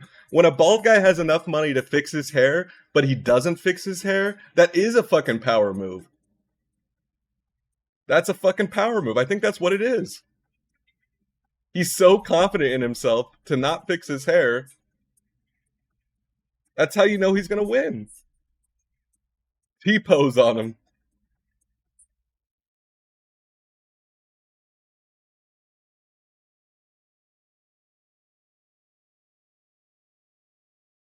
When he's proud of being bald, that guy's he's gonna fucking knock it out of the park. That's a grand slam.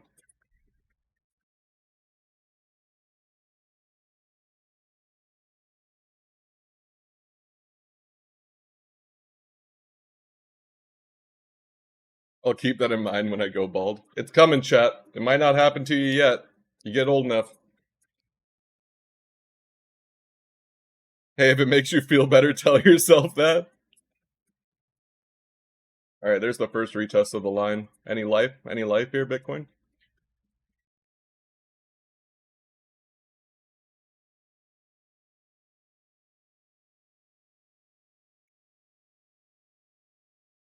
Stop at S&P. You're supposed to only go up. You're the stock market.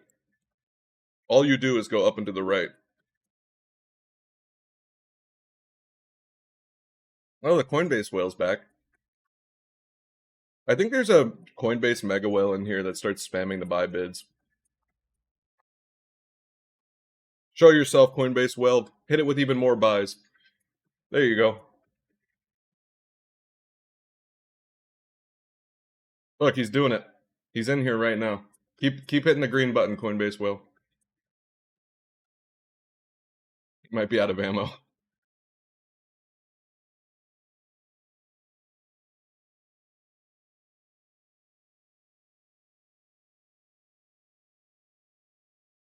Yeah, he's fighting against the European whales over at Bybit and Binance.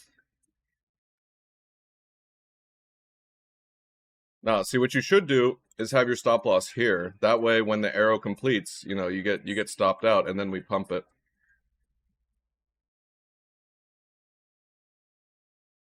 Can you look at a ticker, Pat?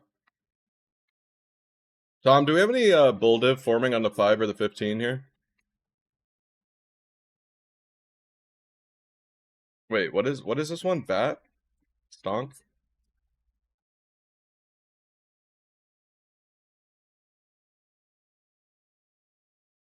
What's up, Reaper? Have you replaced workers at Google since the last time we've talked? Are you crushing the job market one AI line of code at a time?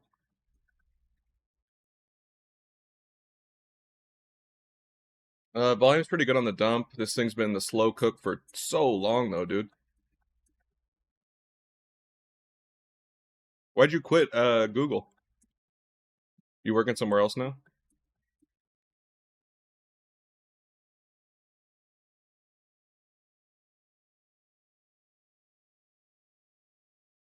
Come on, Tomothy. I rely on you to look at the divergences.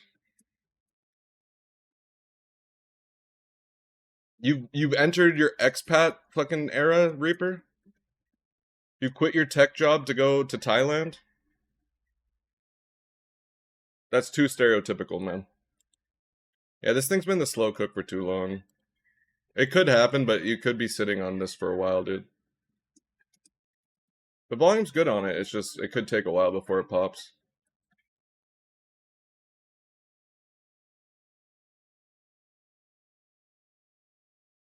British American tobacco?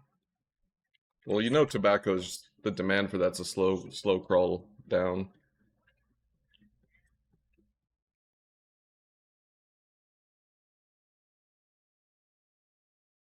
Okay, this one's a little bit better. I don't know, the tobacco stocks is just like, really all you're hoping for is a short squeeze on these bad boys. I can imagine a lot of hedge funds are dogpiling into shorting these. What's the market cap on this thing? Volume's not bad. Although you'd want the lower low here.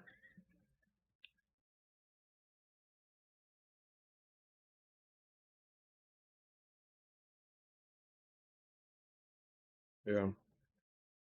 Nvidia looks decent for what Nvidia's pumping. It's pumping. Elongate here is brave on Nvidia. That's a pretty good hold. Next one up is this one. So she's still gotta fill this fucking gap potentially. Pump Bank of America. That's a deep pool to pump. Yeah, I don't have too many opinions here on Nvidia. I mean, you know, Nvidia does love to go up and to the right. So right here is a bit greedy though for Nvidia.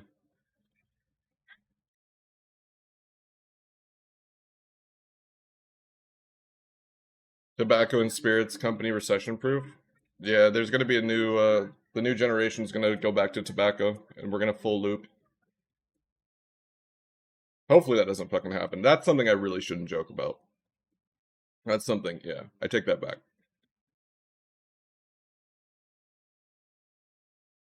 You opened a long? Yeah, this is the play today for Biddy. There is a chance that we get a cheeky new lower low that's insignificant. Because all of you guys are probably dogpiling in the same spot for your invalidation. So first stab is already underway. Second stab would be insignificant lower low to take the stab on it, which I think might print us. No, never. Well, it's kind of close on the divergence. Yeah, we don't talk about Boeing in here, dude. We love Boeing. We love the Boeing hitmen.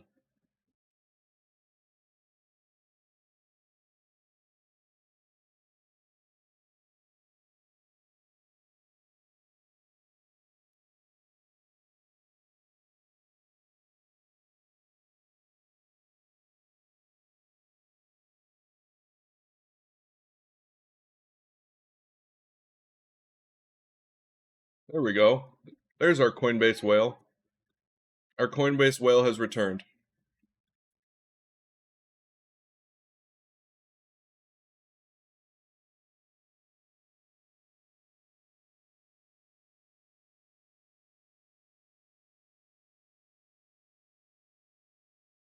Company that implemented the server laid off 10% of the company. Yikes. Is it because the talks we had where I was like, you know, you're responsible for people losing their jobs? Did that get to you or something? Or you just decided it's time to retire? No way, bro. I did not mean to influence you that much. I'm sorry if I did.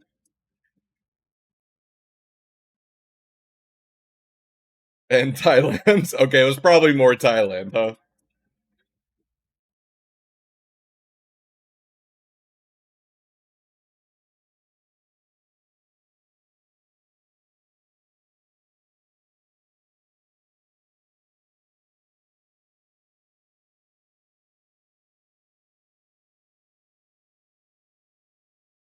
I kind of want to make more coffee, but I've already had 2.5 cups of it. So that might be a bit degenerate. Just absolutely fry my tolerance for coffee.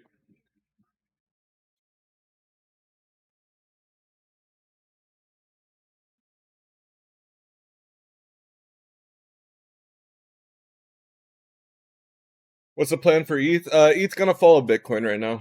Structure on ETH still isn't that great, but if Bitcoin lifts it, then we're good.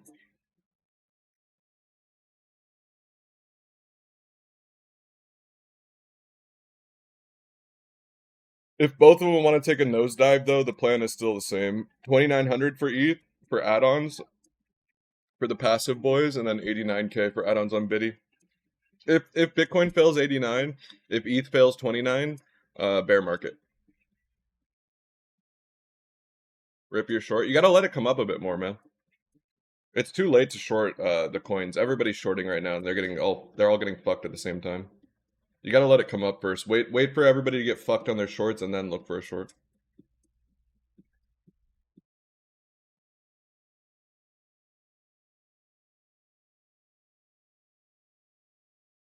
Look how clean this fucking liquidity is. It's beautiful. It was such a mess for these last couple weeks, ever since what happened in early October. But it's come back. It's nice now. Oh, you got tagged out on your ETH short? Well, you must have had it from pretty deep then, so you probably had it stop and profit at that point, right? Unless you grabbed it like today or something.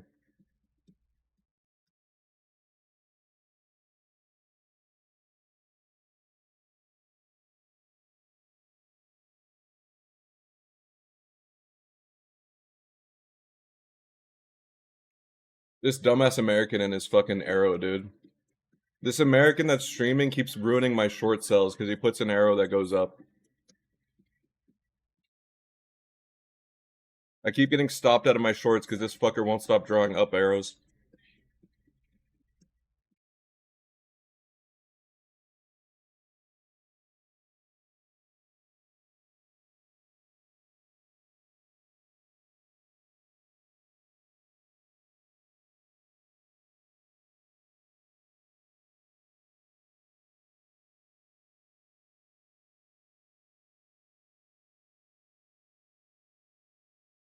$96K? What's up with the 96K though? I never got that. Why does the chat want 96K? I don't see 96K.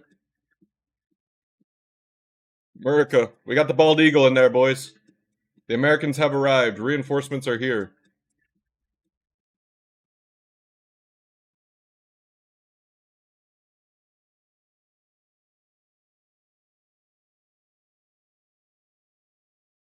$69K? Now I can get on board with 69K. I don't even care if there's any technical levels there. I'm on board with 69K. Here's the thing, boys. Stop loss at 69K, profit target at 420K. That's a surefire win. How could you lose with that kind of setup, dude? Anything in between 69K and 420K, I'm not interested. I don't want to hear it. The big trend line. I've heard enough. I'm all in. You push your chips towards the middle. I'm all in. Give me 420K market. Once Elon's pay package starts paying out, he's gunning for 420K. You know he wants 420K.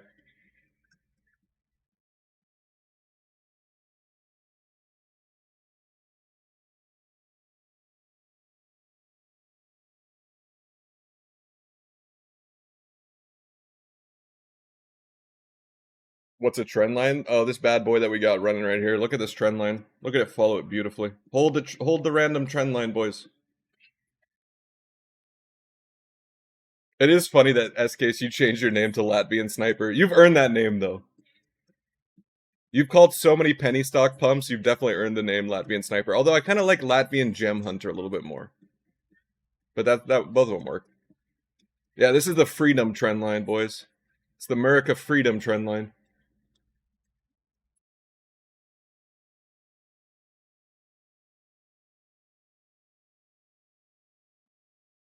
When Gamba? Okay, we'll run a Gamba here on the right.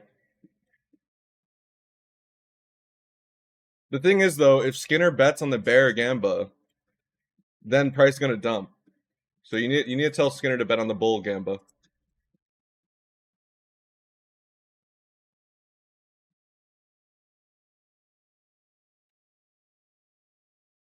All right, Leo, are you here? Can you get the prediction ready?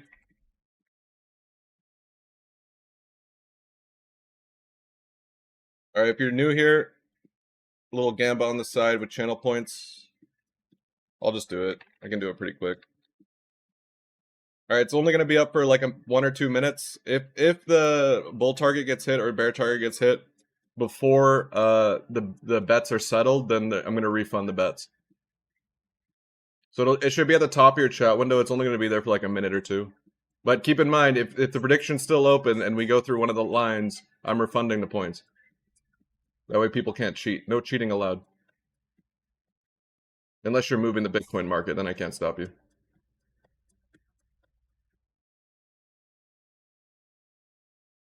Okay, looks like we're gonna have to refund the points, boys.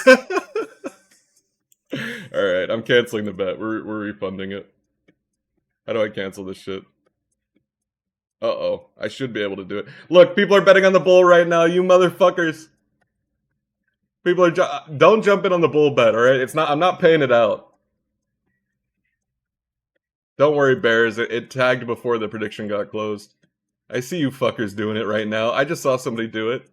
Look at you little cheaters. I'm not rewarding the cheaters here. I'm refunding. No, you're not getting the payout because it happened before the prediction got closed. So I think I can delete, and return points. Okay, there we go. Everybody's refunded now. It's rigged. If you bet on the bull, it's rigged. If you bet on the bear, you're thinking that it's rigged right now. I gotta make this a little bit wider, I think. Told you, it's the American pump, baby. Refunded, you mean scammed?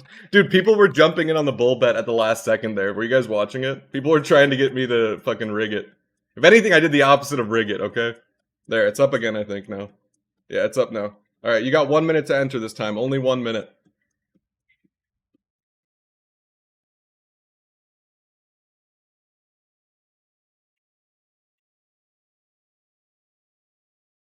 Look, you wouldn't have called it rigged if you bet on the bear there. The bears are happy that I just refunded it. It's at the top of your chat window, boys. You got 30 seconds left. Nobody has bet on the fucking bear. We have one guy who bet on the bear. I made it a bit wider this time. And there's only, let's see, there's only 20 seconds left. You got pretty good risk reward on the bear if you want to just throw like 1 channel point on it. I think you get paid out nearly 10 to 1 on it. That's pretty good. I know Champ's going to look at that risk reward and go for it. Hey, hey, hey. Guys, look, the arrow works. You know why? It's because we had the Americans come in. The Americans came in and pumped it.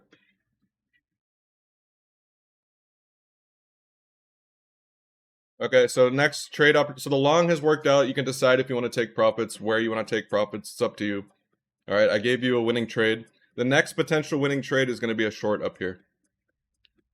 I'm not going to hold your hand and tell you where to take profits or where to move your stop losses, but I gave you the direction. Next one is topside now. Stop helping people with the risk reward.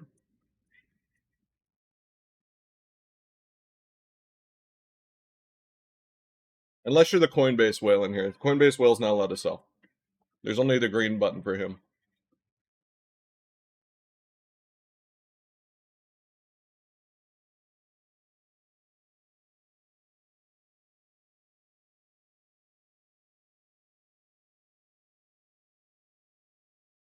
Isn't it fucking crazy that the fucking trend line is this random fucking line, they're actually holding it on the trend line? Once this trend line breaks, Bitcoin's going to zero.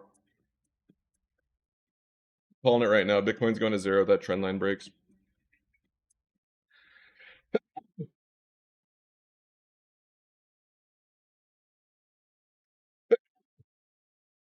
Sorry, I should mute my mic when I sneeze, but it just kind of... Why is Near? Near's still good, dude. We still got a nice pump out of Near. It's not done yet either. I don't think Near's done pumping. I think Near goes for another leg. Somebody has manners in here outside of me, because they gave me a bless you, even though I didn't mute the mic. You made up for my poor manners by hitting me with a bless you. Near always gets plot armor. It's because I've been shilling Near. I've been shilling Near for like a year now. It's got plot armor, like you said.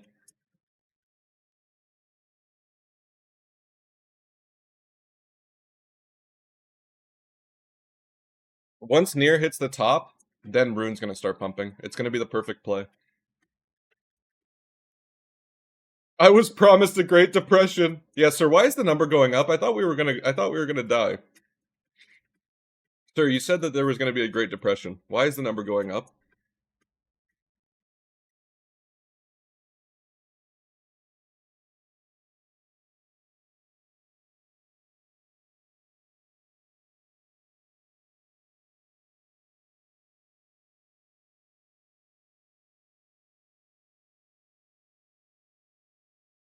That's good fluidity though. Jokes aside, that was a pretty important spot for Bitcoin. It can still get fucked, but that was pretty important so far.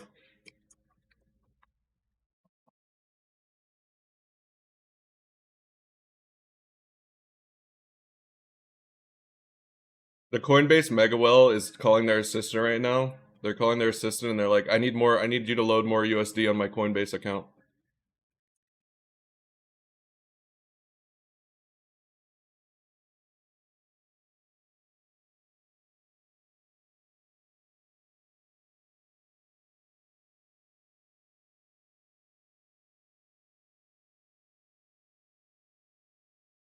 You're all in with 20x leverage? That is insane, Reaper. I definitely advise against going all in. Look, I like when Bitcoin pumps just as much as the next guy. But all in? Better hope that Runner doesn't come in on the turn in the plot or turn in river. And as you know, Runner could always hit.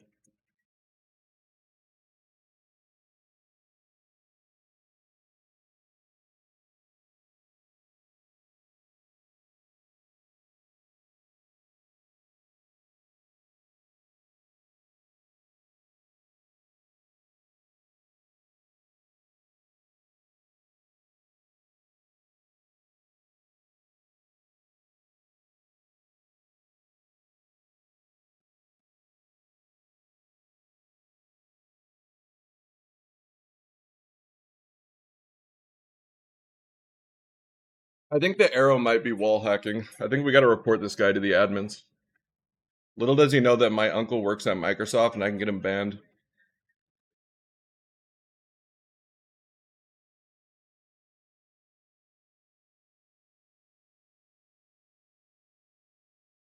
Just in, US Treasury and IRS issue new guidance granting crypto ETPs a clear path to stake digital assets and share staking rewards.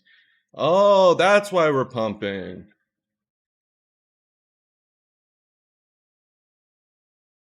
Vinny BMT, welcome. Any thoughts on Q4 for Bitcoin? Well, what happened today was pretty important, and what happened on Friday was pretty important. Um, there was a chance on Friday and today that the market just absolutely puked. And the fact that they didn't is a pretty good sign. So, what happened on Friday and what happened today on the legacy markets was a pretty big indication that we could have a nice little bullish quarter four. Now, the competing narrative for that is that, you know, the 4 year cycle. Bitcoin historically has gone up for 4 years and then down for 1 year. Up for 4 years, down for 1 year. We're at the 4 year mark right now. So there's a lot of OGs with that narrative that, Biddy is going to continue to follow that cycle. If Biddy does continue to follow that cycle, that means that we're in for a year of a bear market. But I don't really subscribe to those kind of narratives too much. I mean, it could be right, it could not be right. I take it one step at a time. So if I see good things happen, then I think that we're more likely to see more good things happen. If I see bad things happen, I think that it's more likely to see bad things happen. It's not necessarily trend following, but I want to see like where the important when important things happen on the chart. I want to see who wins. And right now, the Bulls just won at a pretty important spot, which means now that we're probably likely to take out the short sellers at the top. So there's a good chance that we'll run it up. We'll run it up to 107K, and then I'll reassess the situation again.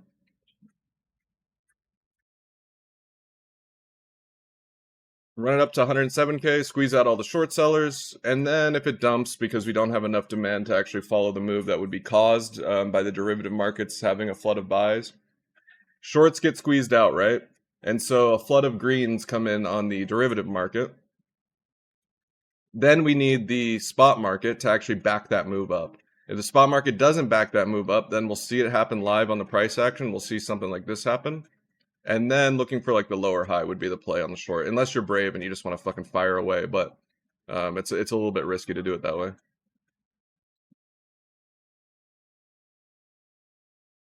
118K to 89K to 420K. I like that actually. I like that. I wish that the 89K one lined up with 69K instead, but that's not bad logic. Yeah, the final leg of turbulence for the uptrend here that we're building on Bitcoin is, I believe, at 118. Yeah, it's right here. This is the final leg of turbulence. We've got some things in the way that we have to conquer first, and we might not do that. But if the bulls really do show strength, the last stronghold for the bears is 118. That's where the bear claw comes out in a big way. It could still come out before then, but if it doesn't, that's where you want to pay attention for. 118K is ambitious to go down to 89K. I don't know, man. Price went up to 124K and it went down to 99 or 98, 99. Bitcoin likes to schmoove. That's why it's fun to trade, dude. Still got that good volatility, plus the depth of liquidity is unmatched.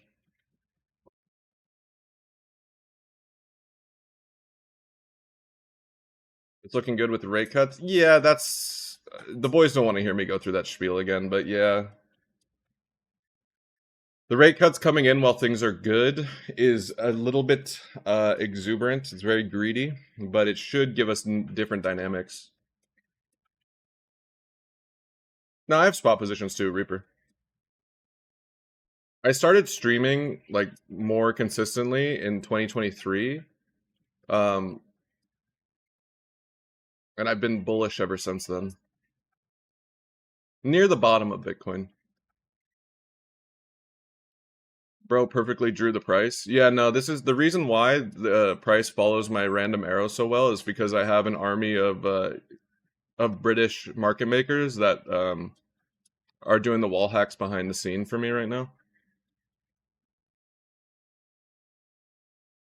So the British market makers are making it look like these arrows are there's some logic behind them, but really I just drew a random arrow, right? There's no logic behind that. Come on. How can there be? The guy just draws arrows and fucking lines on a chart. Why does it always work though?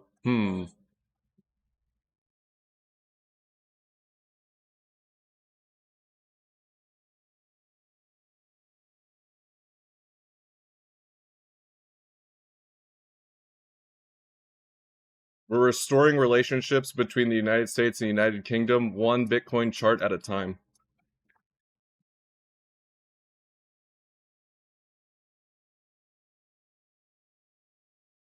Champ just got his short filled. Now he's back to Prius mode.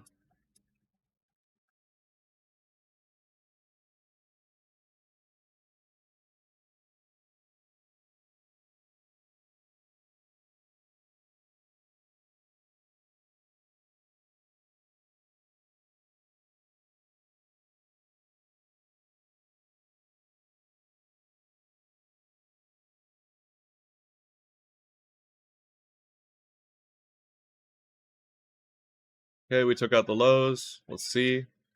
Any life here again, Biddy? Will give us anything here, Biddy? Okay, a little bit of a buyback. Not bad, not bad.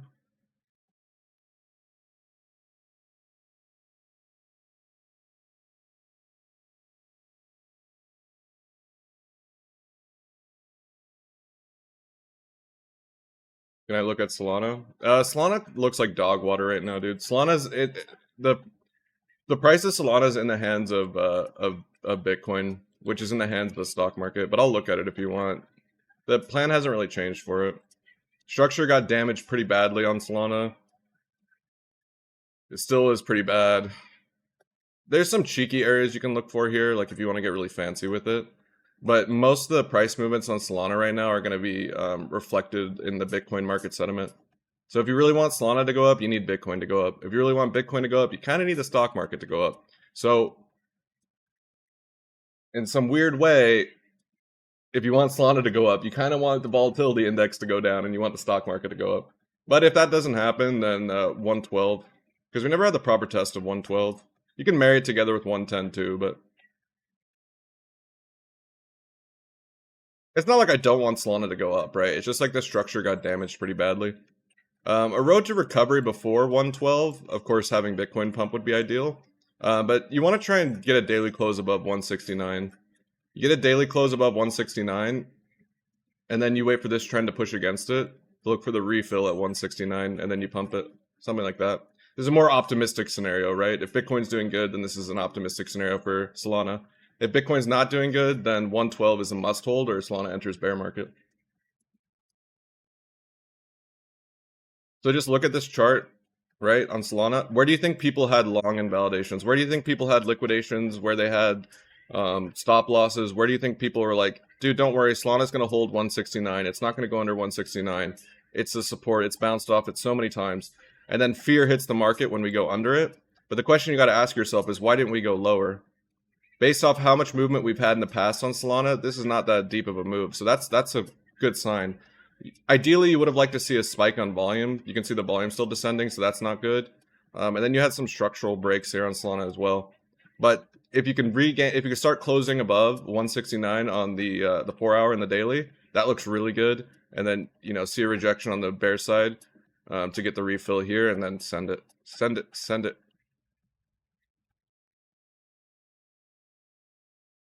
I don't usually go through and explain every single reason as to why I put lines where I do, or where I draw where I do. I used to do that for the last couple years and just teach people, but most of the people that come by here nowadays are like my OGs. They've been following the stream for a long time. They've heard me explain it a million times, so I feel like I'm kind of annoying them when I go through all the basics again. But every once in a while, I'll go through the basics just like that.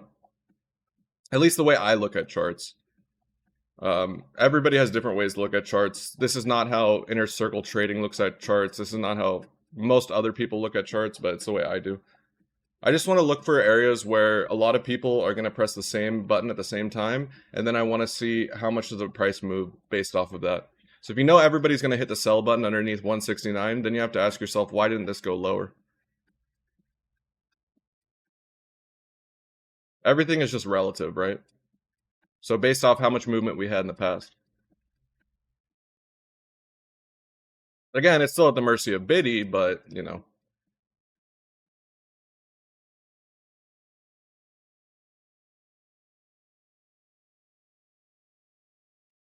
Biddy's looking pretty good with that fluidity today.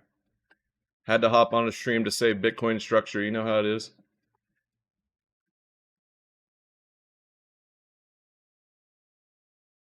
What about Near? Looks like accumulate. Yeah, Near looks good, man. I charted Near today. It's in the recordings. It looks like a runaway train though, so I don't know how much refills it's gonna give.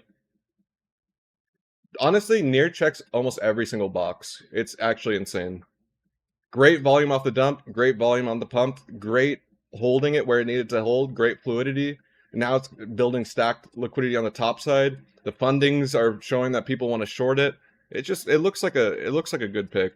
And I've been saying it looks like a good pick for a while, but it looks even better now.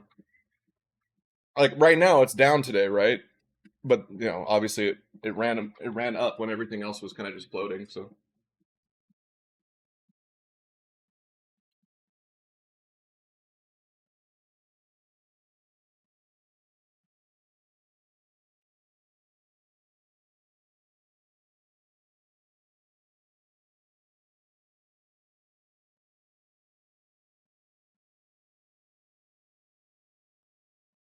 I think the Americans like it too because they can buy it on Coinbase.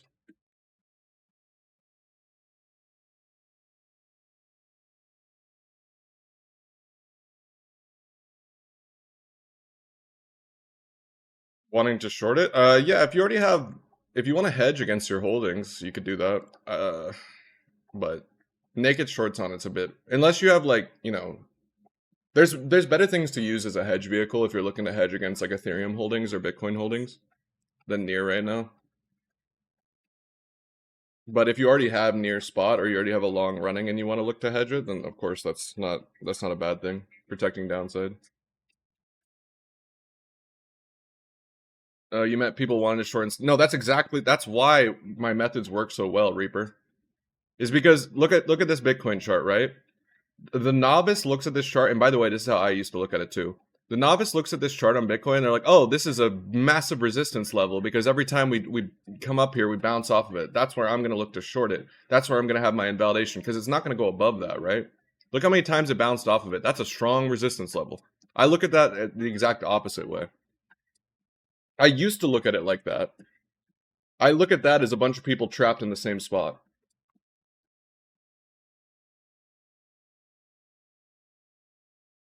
But the average market participant is going to see that as resistance, and they're going to think, okay, that's where we got to short it. And to be fair, it has been working more than it has in the past, right? To be fair to those people, resistance and support boys are on euphoria level because the meta has shifted a little bit.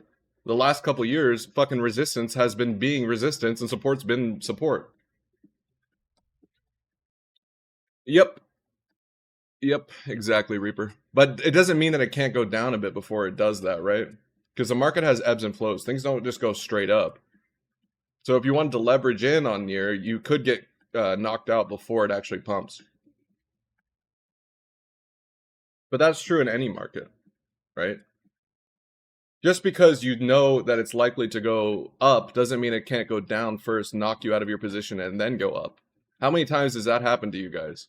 Where you know that where the price is going to go, and then you get liquidated before or stopped out before the price goes to the spot that you think it's going to go. That's why even if you know where it's going to go, that's not enough. You also have to wait for the market to give you the retest, the market to push against it. And once the worst trader is opening up a position, that's where you want to take the other side of it.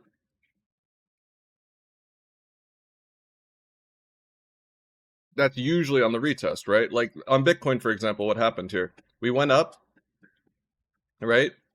And now you're thinking, okay, I think it's going to go up here. But if you like longed it here with high leverage, you got tagged out before the move actually happened. So you have to wait for the retest. If it doesn't give you the retest and it just goes up, you're going to be kicking yourself like, oh, I knew it was going to go up. I should have just bought it. But that's still a bad trade, even though it could work out. Knowing where it's going to go next is not enough. You need execution. And risk management, because here's the thing, right? I was correct about this, but correct is fucking relative. It easily could have fucking dumped, and I could have been wrong. And if that was the case, I wouldn't want to bet the whole farm on it.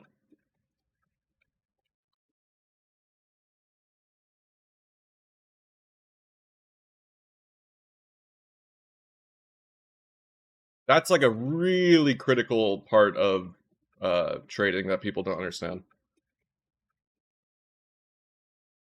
If you want to use leverage and you want to go long, you want to go short, you have to not only know where it's going to go next, but you also have to be patient enough to wait for the best opportunity to actually, go follow that move.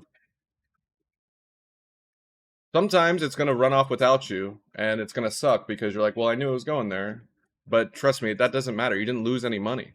If it goes to the spot that you think it's going to go before it gives you a good opportunity to actually, follow through, you don't lose any money in those scenarios. Of course you miss out, but did you really miss out? You still need enough dumbasses to take the other side. Like some of you in the chat right now didn't take any longs down here, right? And you're thinking to yourself, okay, well, Urban thinks it's going to go up here, so what's the difference if I just take a long right here? I could just take the long here. If it's going to go up here, then it's the same shit. It's not really, because what could happen is now we could get a pullback here. So you long it here, right? Because you're like, okay, Urban thinks it's going to go higher, and then it does something like this, stops you out, and then it goes higher.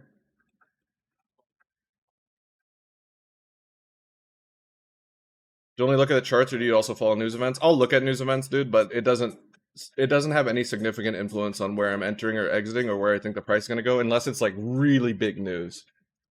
If China invades Taiwan, that's going to affect the fucking price. If, there's if we have some small conflict with Venezuela, that's not really going to affect the price. It might expedite the volatility though. Like if where it's going to go next is very high probability in the chart, it could go there faster because there's more market participants.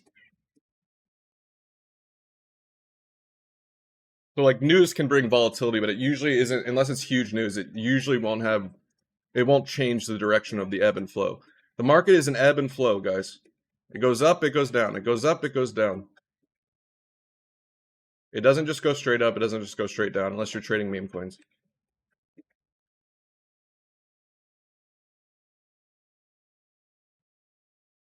The 1 minute chair. Yeah, we got the cup and handle going right now. That's a good point. All right, let me add the handle to the cup. There we go. Now we have the cup and we have the handle. That's a pump right there. That's a pump pattern. The thing about these like patterns and stuff, if you understand the logic behind the pattern, it's much better than understanding the pattern. Because what is a cup and handle like? What does it mean? It means that in the last couple hours, if somebody shorted Bitcoin, their invalidation's likely here. If somebody long Bitcoin, it could be here, here, or here. So there's more clustered invalidations to the top side. The other thing you have to keep in mind though is this is a 1 minute fucking chart. So a 1 minute chart is not going to have, the same weight to it as like a higher time frame. Now, fortunate enough for the cup and handle boys, they're getting supported by the higher time frame move, which is this one. Yeah, it's a bank holiday tomorrow. Yep, yep.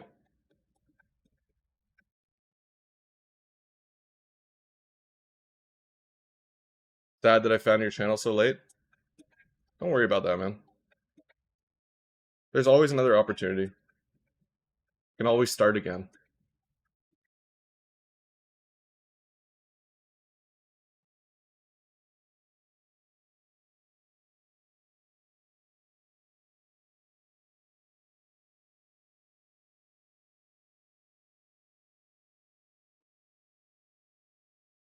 Almost everybody in the chat right now probably heard about this stream because their friend told them about it. So there's always going to be somebody that comes after.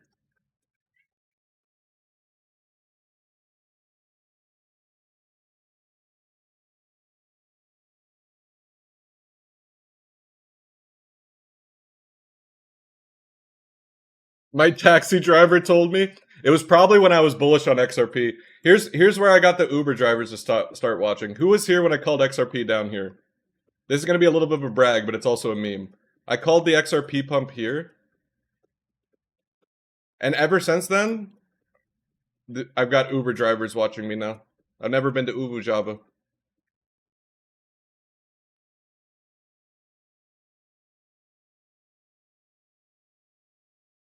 Look at there, XRP's pumping again.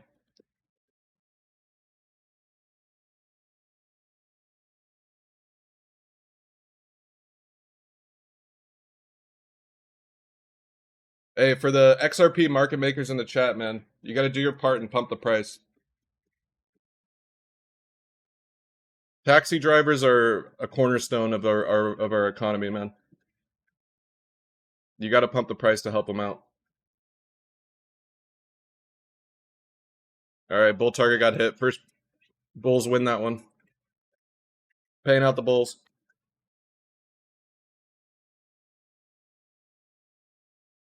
There we go. Short squeezes coming in. Bada bing, bada boom. Okay, we gonna get more fireworks today? Rigged. Yep, rigged. We need a dirty short squeeze. Dirty short squeeze happens above 106, like 106.5 all the way to 107. That's where the tiers come in. That's where monitors get punched. You've got the local one here.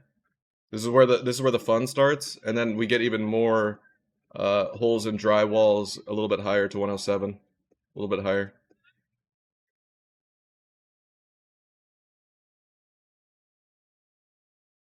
Keyboards are about to get smashed if we get to 112 too. That's even more up there. But yeah, man, people are loving to short right now. It's the perfect time to go squeeze them. Most of the time, people just love to long it.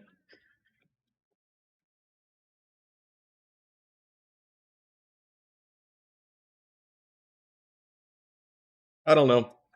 People, a lot of the OGs in here have been kind of annoyed by the meme coin markets. But one of the silver linings of the meme coin markets is now they're all coming to our playground, and we just have all this new dumb liquidity.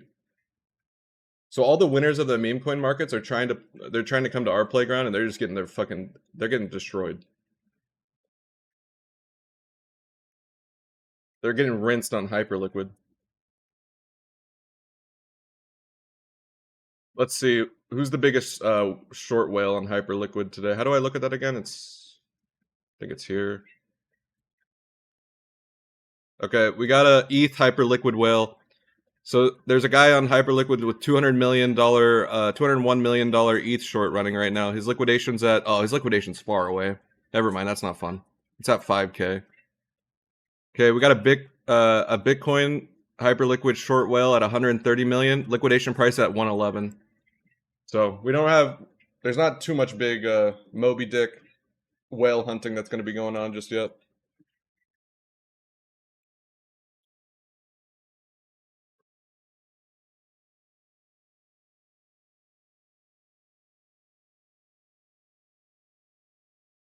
Also, for all the new people here, because it looks like we got a decent amount of new followers coming in. Here's the Discord if you want to check it out.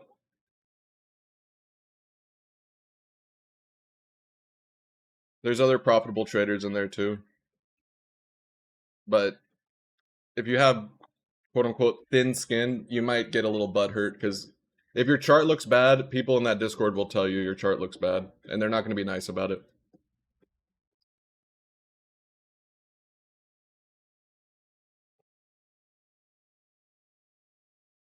Which is honestly something that you should want, but most people don't want that. They just want to be told that they're right.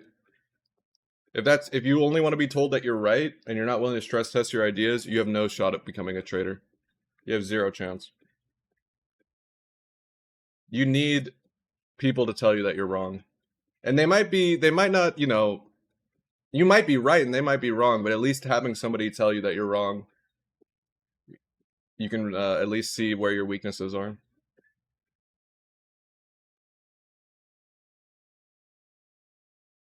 If you want to be in any kind of environment that has variance, any environment that has variance where there's no guarantee you're going to win, like let's look at sports, right? If you're a professional athlete and you have a big ego, right? And you think that everything you do is great, I would short you if I could. It's the same thing in trading. If you think that you know everything and you're better than everybody else, I would short your account if I could.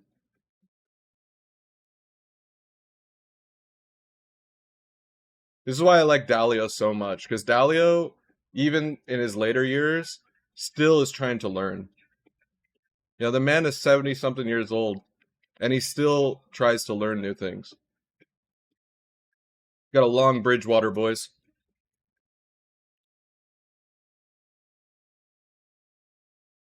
Why it's the biggest hedge fund in the world.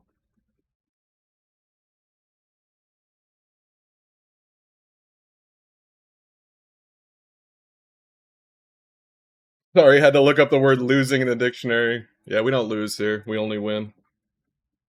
I mean, look at that random arrow I drew. That's a winner's random arrow.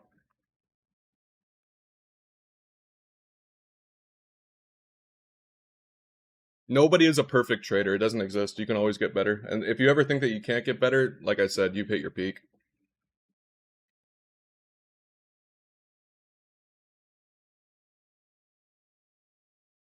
If you're dog at charting, you're about to learn some new words.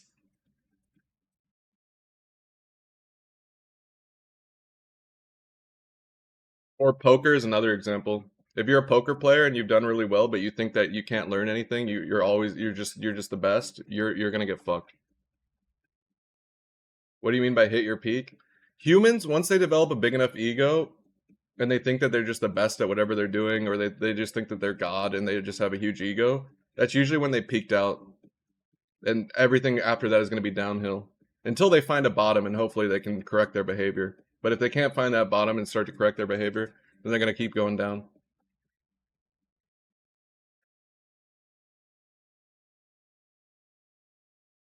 If you go into a room and you think you're the smartest one in the room, odds are you're not.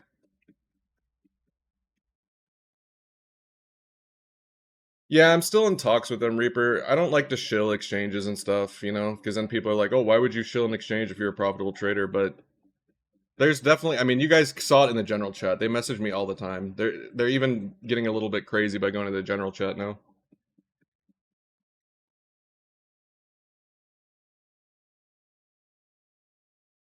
But it depends on what you guys want to.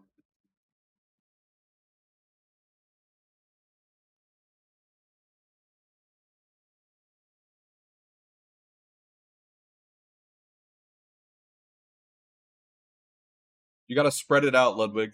You got to spread it out.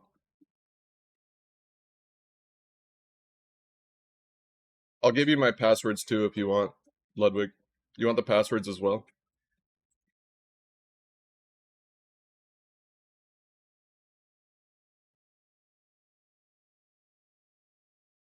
Oh, Reaper. Yeah, Reaper. Where are you paying that kind of fees? That's crazy fees, bro.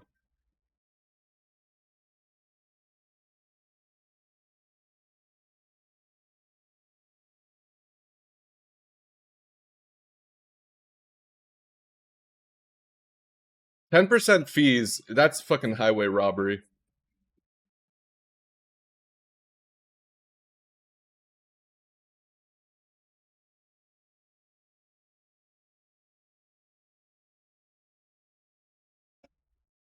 All right, price is starting to. Do we unleash the secret weapon? Because price is starting to dump a little bit here.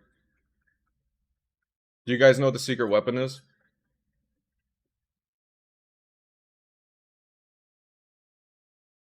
It's a little bubble. Little bubble's the secret weapon. Here's the thing: if we get to 106.6, yeah, it's a little bubble, Smiley. If we get to 106.6, I'll play the Pump It Up song. Let me get it ready just in case. The return of the Pump It Up song. If we get to 106.6, because that's where the fun begins.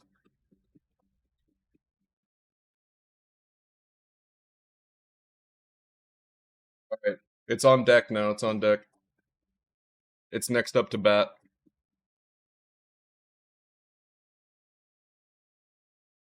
Little bubble it up to 118K. Yeah, just a constant loop. 24-hour stream with little bubble playing, and we'll be at 118K before you know it.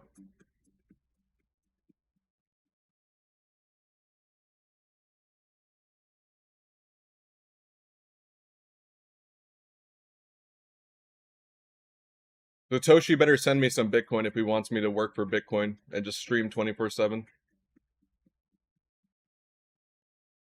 I shill this shit for free. Stock market looking strong today. Yeah, volatility index hit the pocket. We saw a really nice rejection off the pocket. I'm telling you, if you come in here every once in a while, one of the main things you should pay attention to is when I talk about the VIX. When I talk about this chart, because this chart affects everything that you trade. Anything that you trade out there has some relationship to the volatility index. Called this one, and then this one I got kind of spookied, but I called both times I get spookied, right? Because if it doesn't do the downward arrow, what the fuck is this song? Hold on. Feels like we're about to lift off of a fucking tarmac. Um, yeah. I get scared during these moments because if it doesn't reject here, that could mean devastation on the markets. Luckily, we've survived both of them so far. Next one's here now at 20 to 21. 21.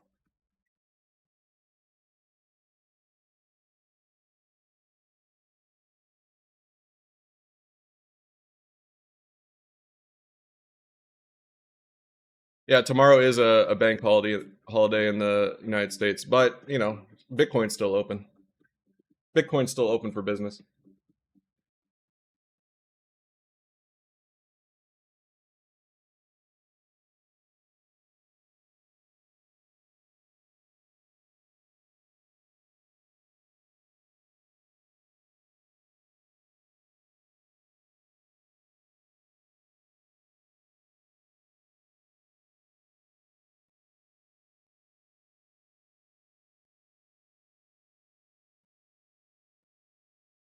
Come on, give us some fireworks.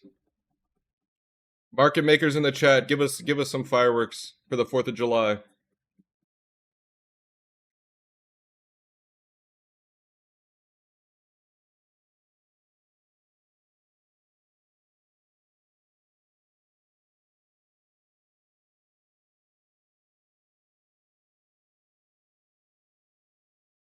Let me see how big of a move was that on the swing. Oh, Skinner's hit his target. Skinner, don't you want 1.2? You're good with 0.7?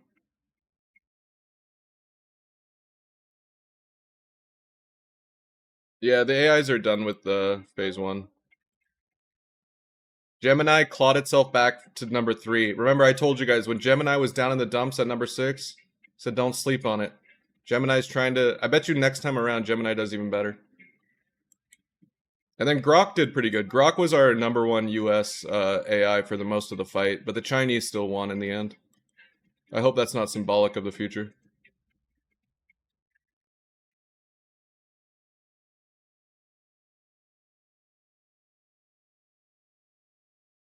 What's up, chick?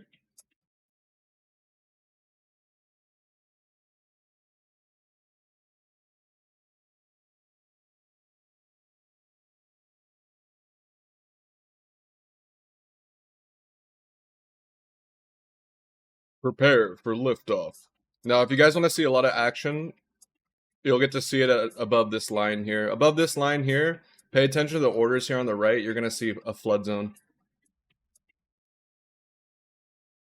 And then if we get to this line, that's where we hit the big flood zone. So small flood zone above this, big one above that. If we can get there. We might not. At least not, right away. Can't time the markets. I don't try and time the markets. I do like to be a cheerleader sometimes, but that's about it.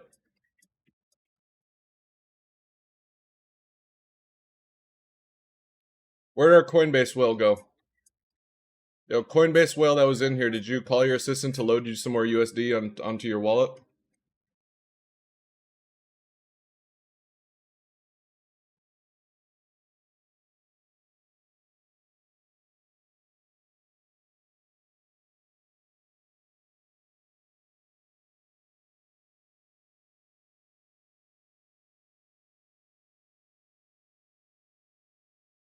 No, but this stream's kind of cool because we have people with small accounts, we have people with huge accounts, we have young people, we have old people, we have Americans, we have foreigners. It's a very diverse group. But one thing we all share in common, we all like dinosaurs and we all like trains. So come to your own conclusion on what that makes us. I think you can put it together.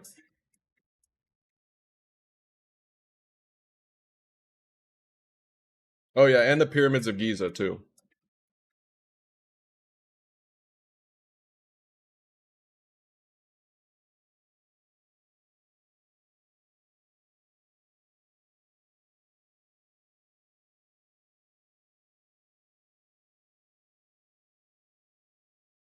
Oh yeah, you're even farther on the spectrum than Santiminis. If you like the miniatures more, you're pretty far down that spectrum. I like tanks.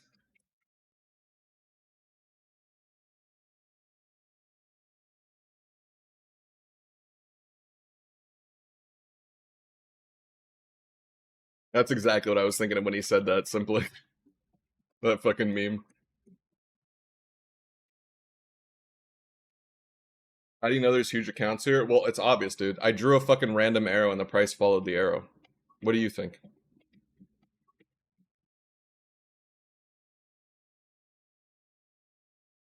So I'm either really good at price action and technical analysis, or there's an army of whales in here. Or maybe it's both.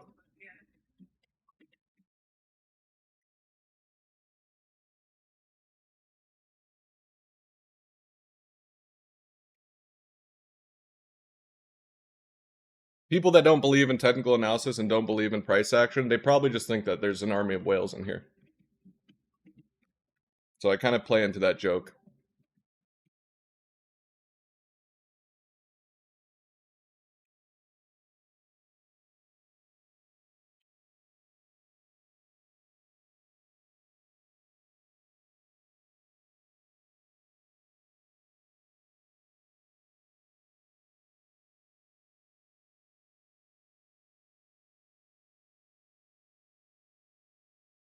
People also say that Skinner lurks around here. I don't know if Skinner actually lurks, but Skinner has an army of market makers. Him and his fucking crew of market makers.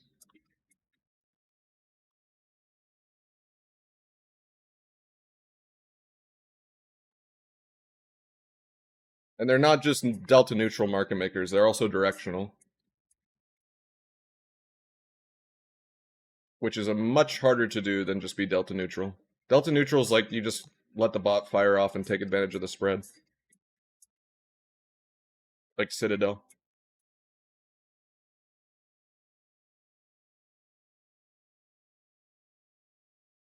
Did you close the long S case?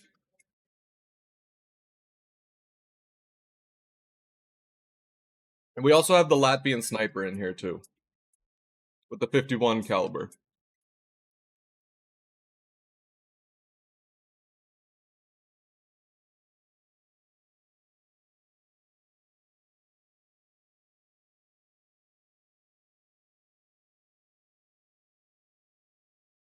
You know you're not supposed to be pressing red buttons, SKs. The red button is banned here. Although your name's red, so.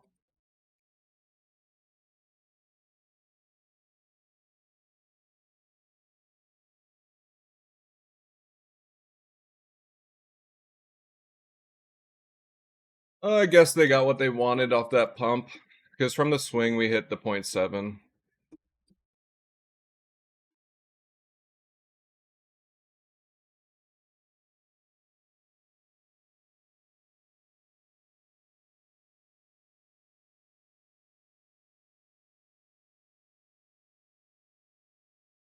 Yeah, and the exit liquidity too.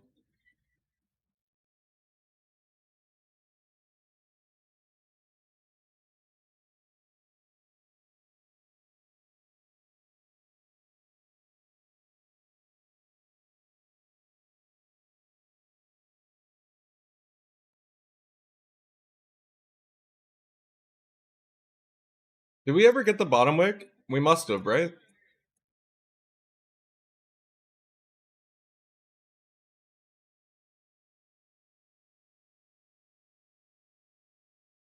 Oh my god, we got the smallest fucking bottom wick.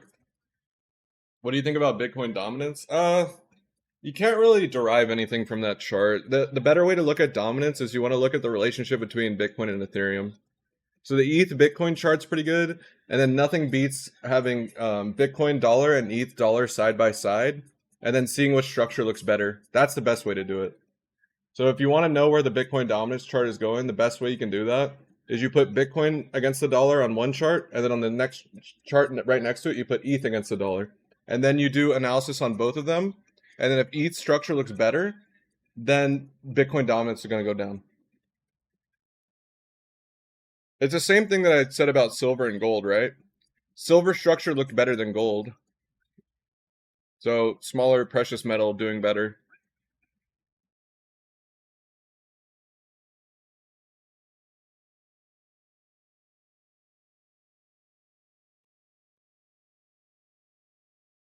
Yeah, I don't give stop losses or profit targets because that's conflict of interest for me. But for entries, the more the merrier. Let's pump it.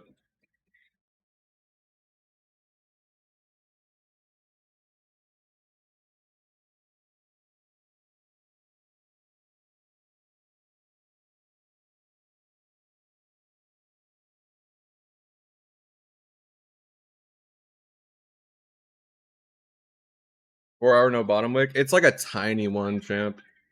It is kind of a small bottom wick for a 4-hour though. It is a bit scary, but it's there. John Wick did show himself in the chart.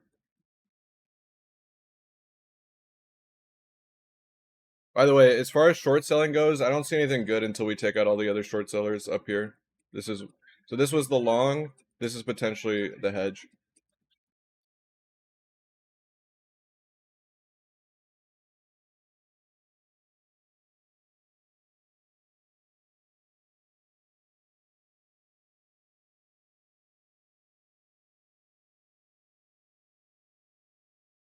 Yeah, it is a pretty small bottom wick. I agree. But all you need is some bottom wick. And then once in a blue moon, you get no bottom wick, and that's just going to be a bullish fucking candle. That's going to be a ruthless candle.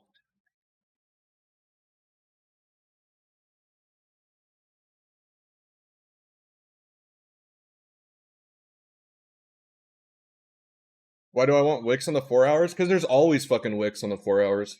And every time we start a 4-hour candle, like let's say we start a 4-hour candle green, it almost always retraces it. Maybe one out of every, I don't know, I'm kind of picking a number out of the sky here, but let's say like one out of every 54 hours, maybe that's two. One out of every 20, one out of every 34-hour candles doesn't have a bottom wick.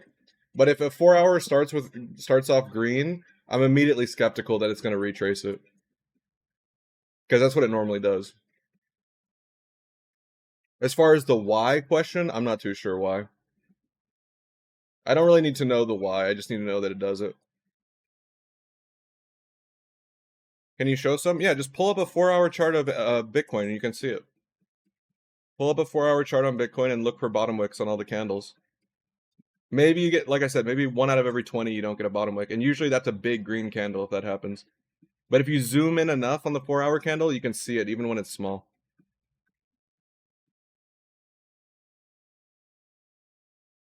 And they can't even get the 0.45. The bulls are just running rampant in these streets. All right, so the 1.2 lines up nicely though. The 1.2 lines up with where the small flood zone is right there.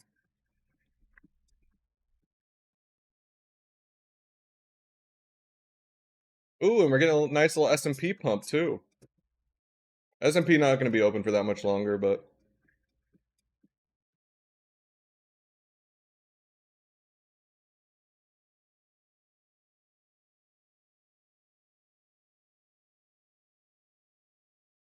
and by the way, this diagram here, I'm not saying, unless you're really brave and you have some reasons as to why you're doing what you're doing, I'm not saying shorting it when it's here is a good plan. I mean, and again, it's your money, you do what you want, but if you see a massive failure back into like revert back to the mean or something, then the short of the lower high looks better because at least you've got the confirmation of some sort. If you just take a naked short here, you are a brave bear. A brave bear.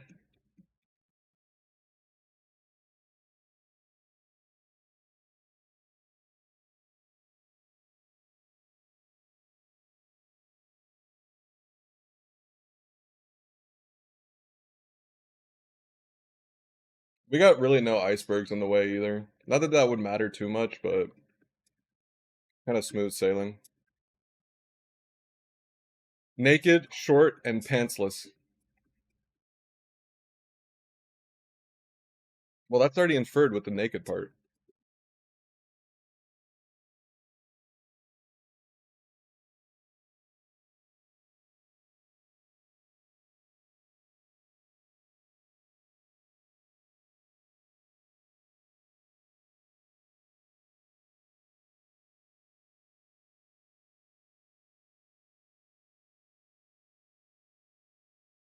But if you're new here and you want my high time frame plan, if Bitcoin starts failing and we go for the fragile market structure on the bottom side, then we must hold 89K in order to maintain this 4-year bull market. Hopefully we don't have to get there, but if it does come to that, that's where it must be held. We have a little bit of room to dive underneath it for a bit, but you don't want to hang around underneath it. Like we could go all the way down to 85 if it's quick. If it's quick reversal, that's fine because there's some breathing room down there, but you start closing dailies underneath 89K and it starts to look like the 4-year cycle is coming to the prophecy is true.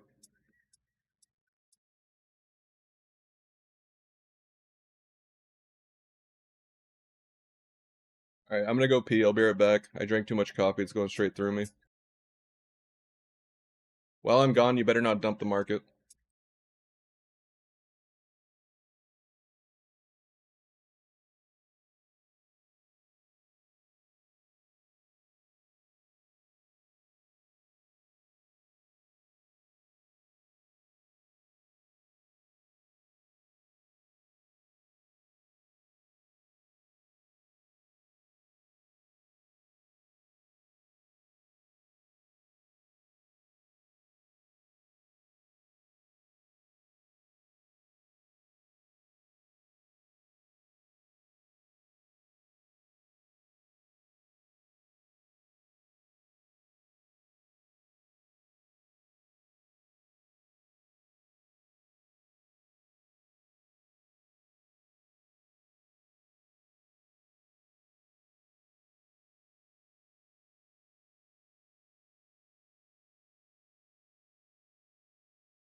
If you look at Bitcoin year over year, it's not really been in a bull this year. You're too zoomed in, man. I've used this example before, but you can pick and choose metrics, right? Like, okay, sure, gold has done better than Bitcoin this year, or the S&P has done better than Bitcoin this year. But you're picking a metric, right? Like if you zoom out more, Bitcoin has crushed everything else. If you zoom in less, maybe it hasn't in some areas, but you know, if you look at it overall, or you pick let's say you pick since the start of the bull market, the last 3 years, technically coming up on 4 years now, Bitcoin has fucking way outperformed the stock market. It's just the stock market's nice and like friendly, right? It just doesn't go down that much. Like it doesn't go up very much, but it doesn't go down that much.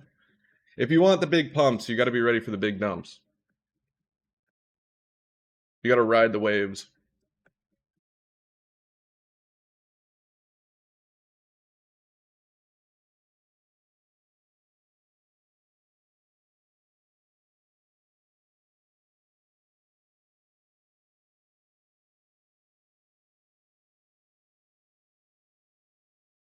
Yeah, volume is still pretty low right now in the last couple hours, but it's heavy bias on green button pressing.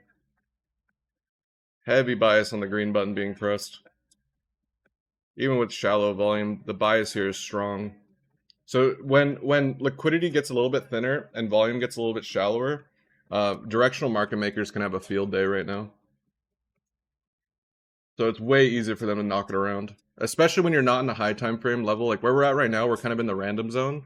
So we're in the random zone, plus volume's lower, plus liquidity is a little bit shallower. All that's like a perfect formula for directional based market makers to come in and kind of have their way with the price.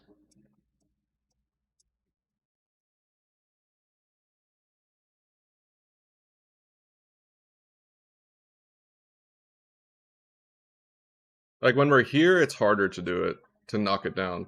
When we get, if this happens, it's going to be harder to push it up, particularly if the spreads are tighter and and there's more volume.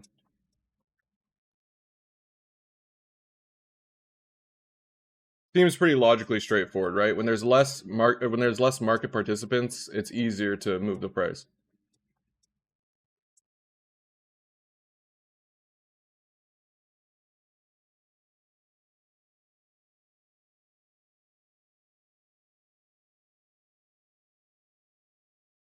And it's usually even easier once the US stock market's done for the day, which not too much longer on it left.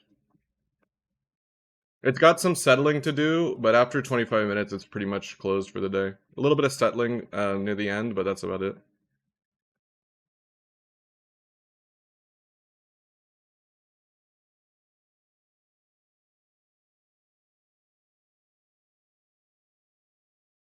Directional market maker generally means bigger accounts. Yeah, I mean, if you want to move around Bitcoin price, you need a lot of fucking ammo to do it. A lot of fucking ammo. And you basically you're betting on both sides, right? If you're only betting on one side purely, you're not gonna be able to you're not gonna have the same effect. But if you're betting on both sides, continually betting on both sides, and you lift one side a little bit, that can help push it a little bit, you know?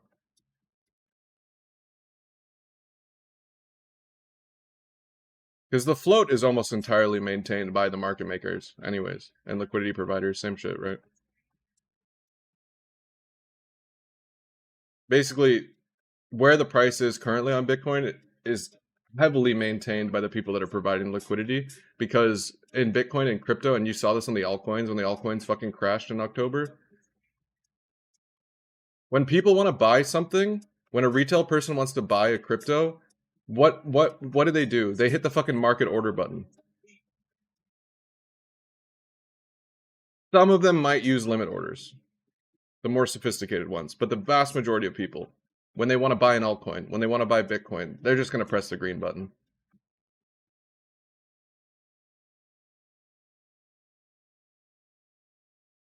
So that can help get the price high, but in order to maintain the price at the high levels, you still need people on the bid side of the book. You can pump it, but can you hold it? Because every new high that you make, you're gonna have new supply you didn't know exist enter the books. Like you can see what the supply is in the books right now, but by the time we get a new high, there's gonna be new sellers that are gonna come in. It's impossible to know how many will come in. It's the same thing if you make a new low. You get unknown demand that hits the market that you didn't expect it to be there.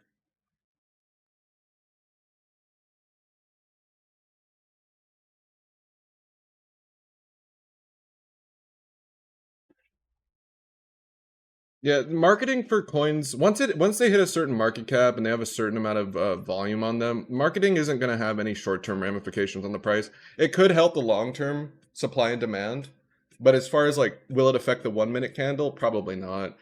It could help the overall demand in the long term, but you won't really see that take fruition. It could take a lot of time before that happens.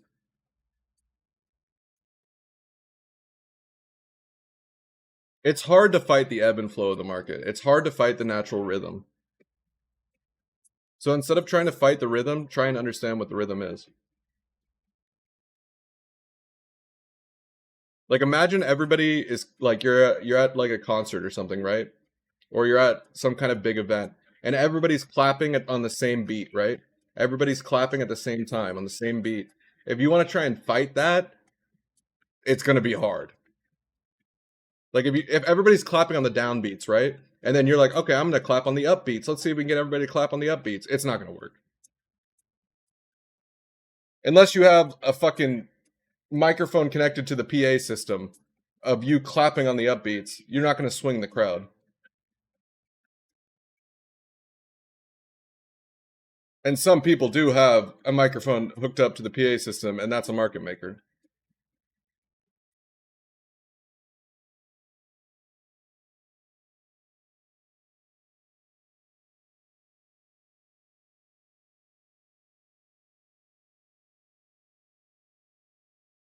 Yeah, I've never used that analogy before, but it just kind of came to me.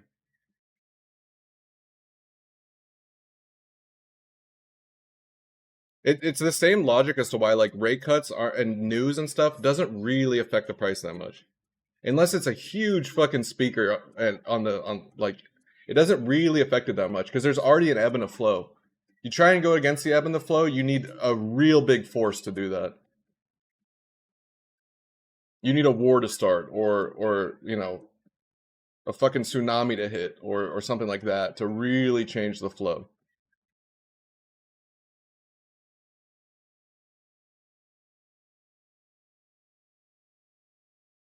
Or you need less people at the stadium clapping. If there's less people at the stadium clapping, then it's easier to swing it. And that's why I said, like, when you have less market participants, when the volume's more shallow and the spreads aren't as tight, it's easier to do it. It's still risky to do it, too.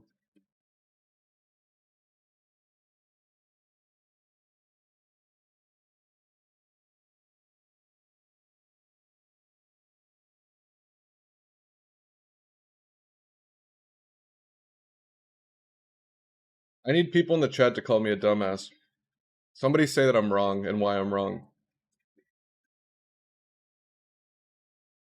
Usually going to be the guy that's lurking that isn't going to fucking tell me.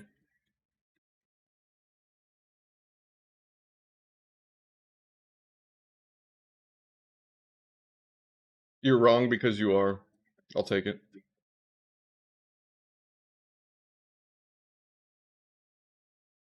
Oh no, the return of the equal highs. The resistance traders are too strong.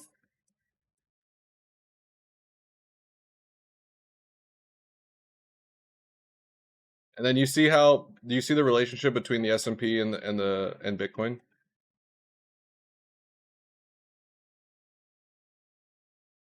But sir, I thought Bitcoin decoupled from the markets.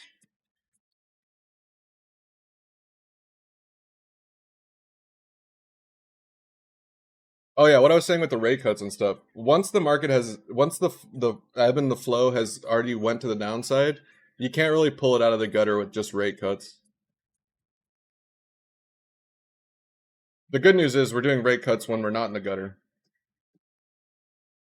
That's good and bad. That makes the bubble a lot bigger, but at least it keeps the bubble alive.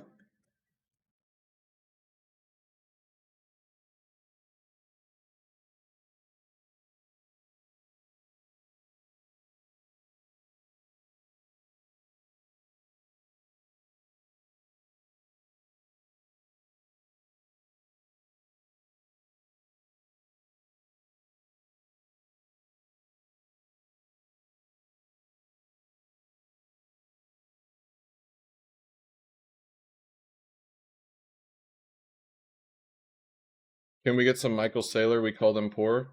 Once this thing tries to turn around, we can help it, but I don't want to encourage the dumping.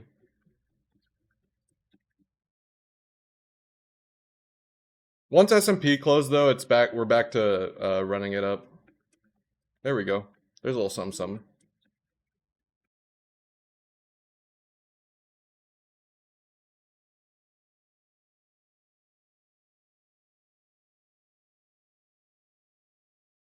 Is everybody clapping to the song right now?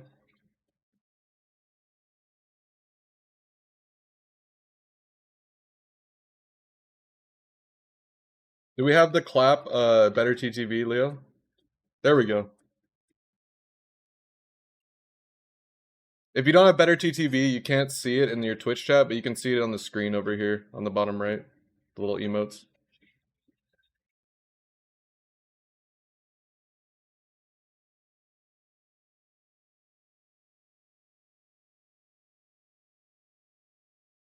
They're not really clapping in rhythm, but we'll take it.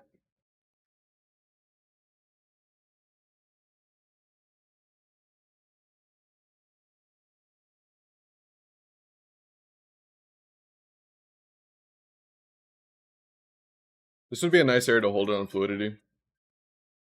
It's actually so crazy. I know the S&P is a much bigger market cap than Bitcoin, but it is kind of crazy how if you can map out Bitcoin technical analysis and price action pretty well, you can kind of use it on the S&P a little bit.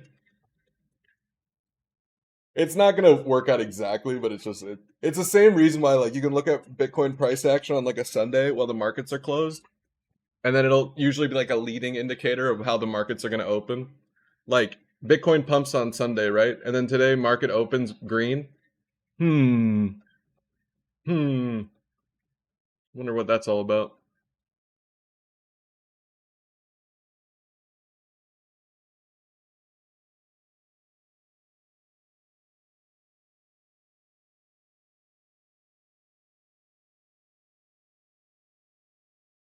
Yeah, Leo's gonna handle all that, I see. So all my recordings will now be archived on YouTube. Because some of you guys weren't here, last year and stuff, and you didn't get to see what I was talking about last year because Twitch, it's gone now forever in the void. So it'll be archived on YouTube, and Leo just like cuts it up a little bit, like it'll like remove the marbles game and remove like the gamba and stuff like that, and just include the parts of me talking about the price.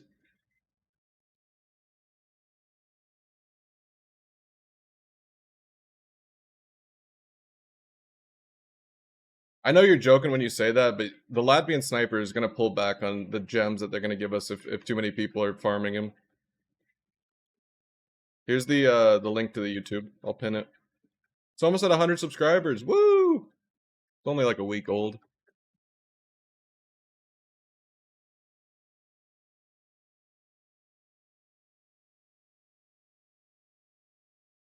I know that's not much in the YouTube world, but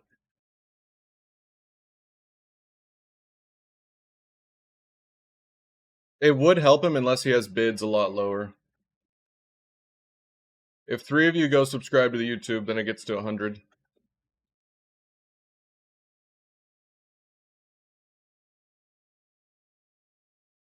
Are you already done trading for the week, champ? Oh, you're saying not bad for a week, the subscriber count, yeah.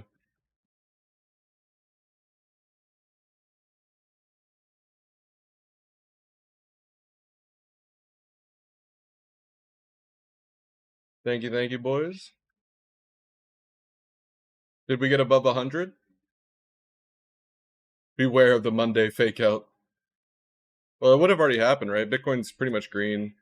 Daily's gonna close in 3 hours. Stonks are gonna close.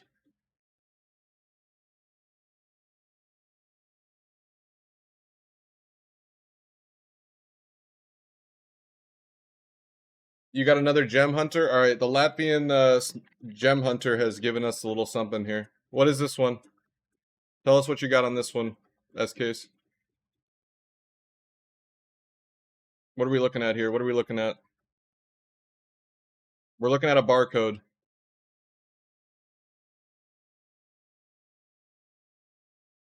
Anybody else see that barcode? Looking like the NQ. That's a good amount of volume though. So if you're new here, immediately what you should look for is this right here, the volume that came in. What's the balance sheet look like? S-Case is a good balance sheet or what? I got a profitable company here. Oh, you guys can't see it? There you go.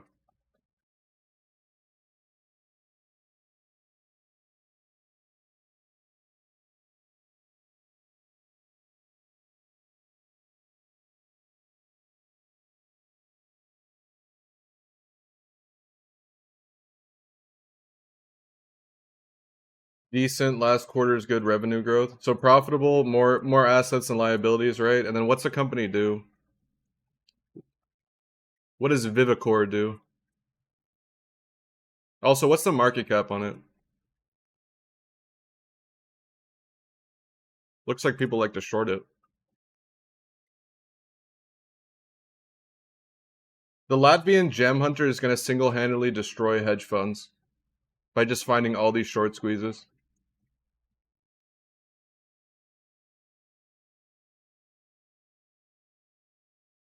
$22 market cap. What's the volume looking like on this then? Holy shit.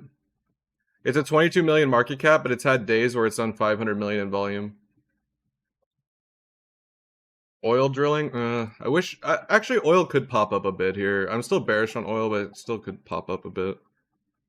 Hey, sometimes these boring businesses, man. USA and Kuwait. So it transports oil between Kuwait and the US. It also does drilling. Okay.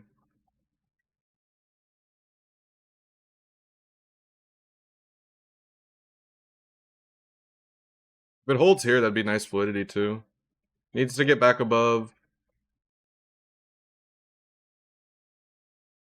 What is this on NASDAQ? What is this on? Yeah, NASDAQ.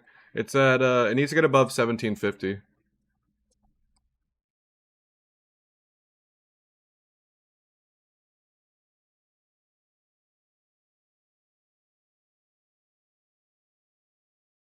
Yeah.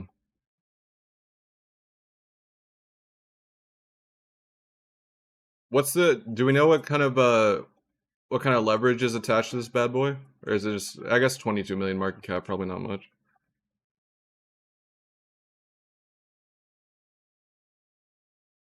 Oh, it's pumping a little bit.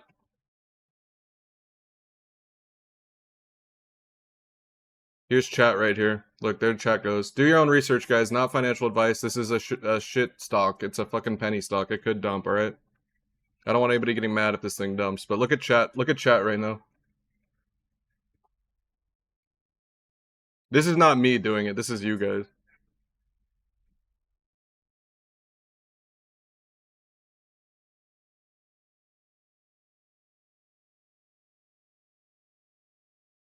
Alright, markets are closed. GG. We'll have to wait for tomorrow. See how the ES is doing.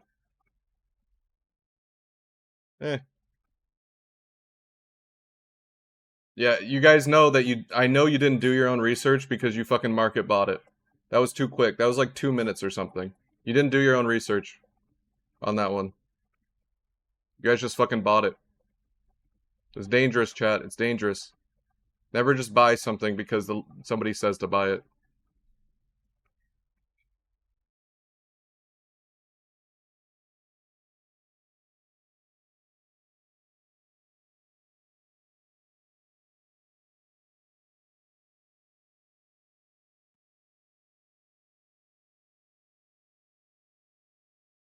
Yeah, we gotta be careful, because honestly, I don't know if I'm crossing any legal...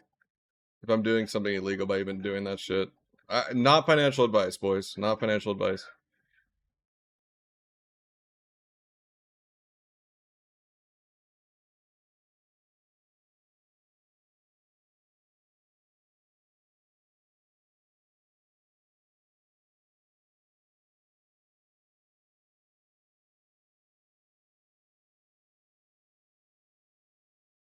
Flap a banner somewhere.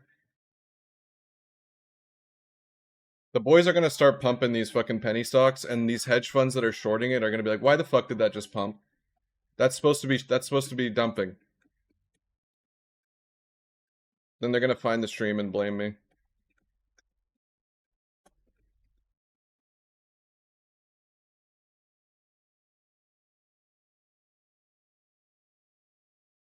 Let me see. How do I add some text?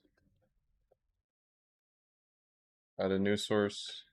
NFA.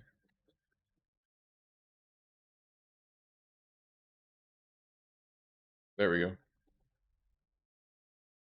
Too much gem hunting, SKs. Too much gem hunting.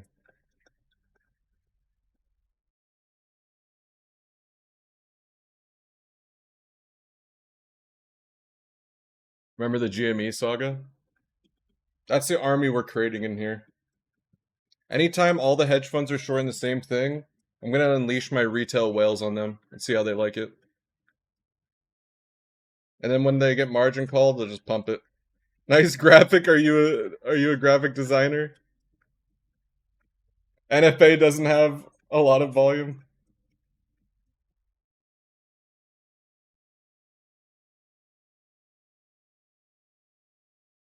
Me and my retail army and I are coming for you, hedge funds.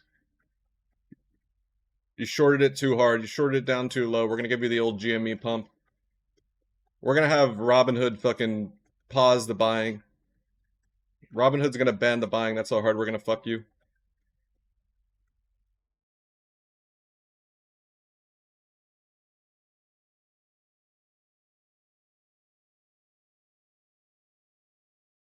Somebody let the boys at Wall Street Bets know what's going on. We need more apes.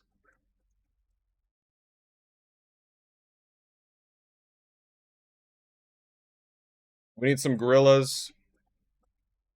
We'll take, the smaller monkeys too can join. I'm gonna start playing ape sound effects on stream.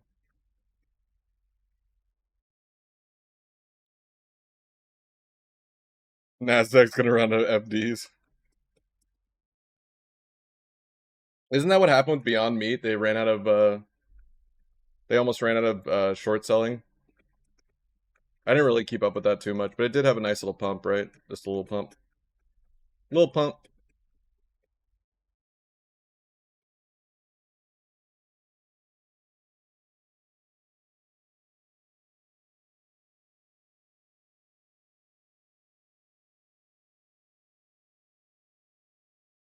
Now you guys have me spooked. You guys have me spooked.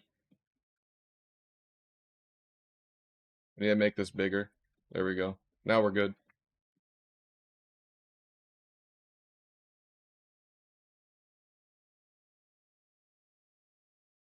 Now we're talking.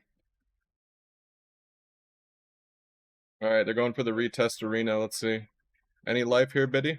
Do I need to whip out the secret weapon?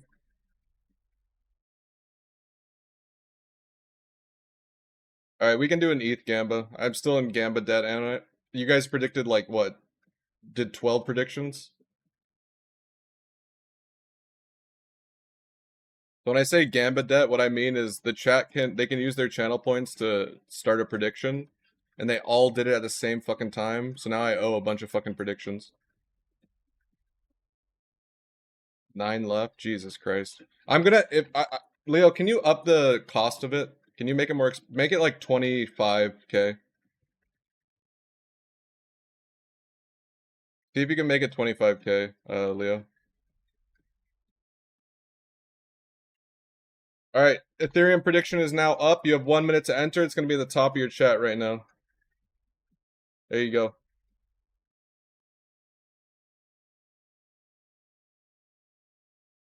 Per usual, if it hits one of the sides before the predictions close, the points will be refunded. So get your rigs and chat ready.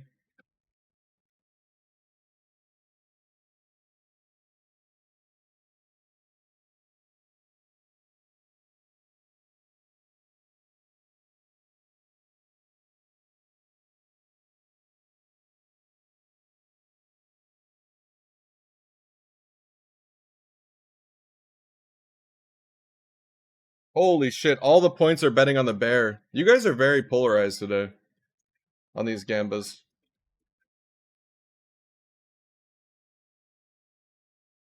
Okay, there's the test. There's the Testorino.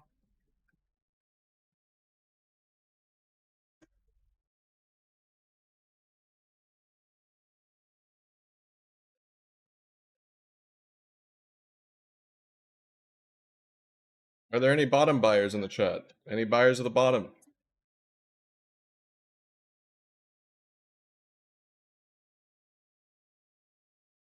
Skinner probably wants 0.7 out of it. Oh, did the prediction close? Hold on, let me see. It did close. Okay, bears are getting paid out. That was a quick one. If you bet on the bull there, I don't blame you, though. The risk reward was good.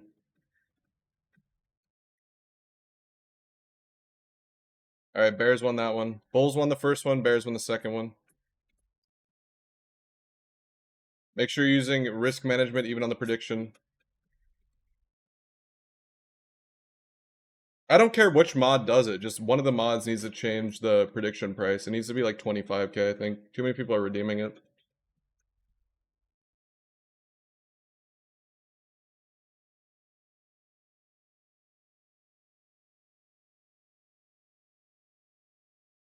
I don't think Champ wants to do it, Leo. You got to do it. I think you just go to mod view, like you watch a stream in mod view, and then it's it's like the reward settings.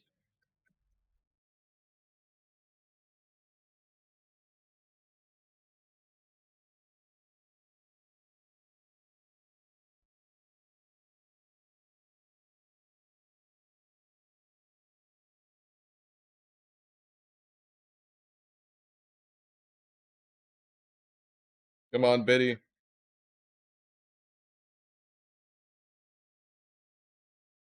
Biddy's getting beaten up. Skinner and his boys are beating up Bitcoin right now. That's really rude.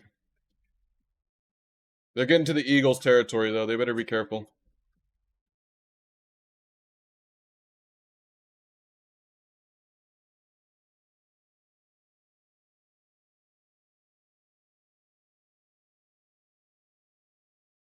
Hey, at least the silver lining is we got the bottom wick out of the way. What happened? The number went down. Yeah, the number went down. Listen, the arrow played out, alright? The arrow even gave you a little extra something something.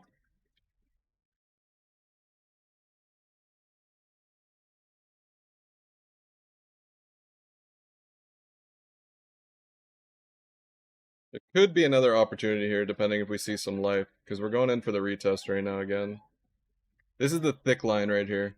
This is the one you really want to hold, but we just tagged the local one, so we'll see.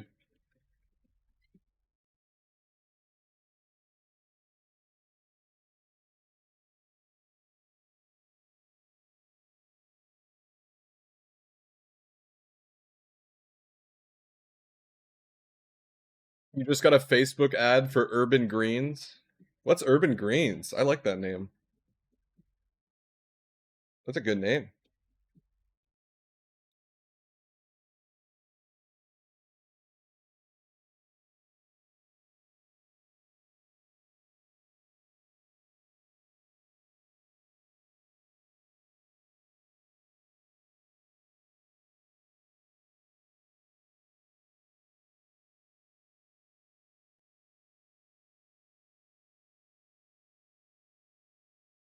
Alright.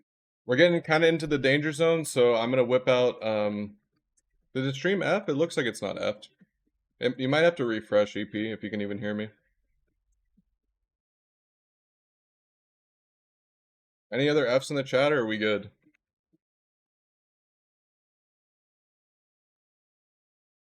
Oh, this is a good song. I don't want to end it on...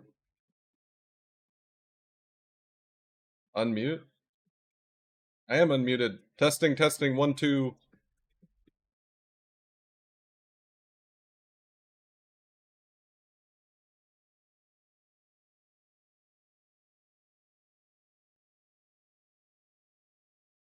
Still muted. Champ is just trolling, dude. Champ, you're a fucking mod in here. You won't help me with the fucking reward prices. You're just trolling my chat. Gonna put you back into the gem. You're gonna lose a sword and you're gonna go back to a gem.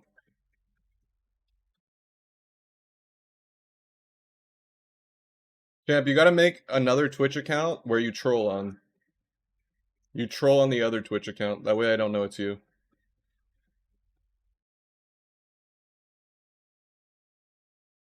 All right, guys. I'm unleashing the secret weapon. Here we go. Get ready.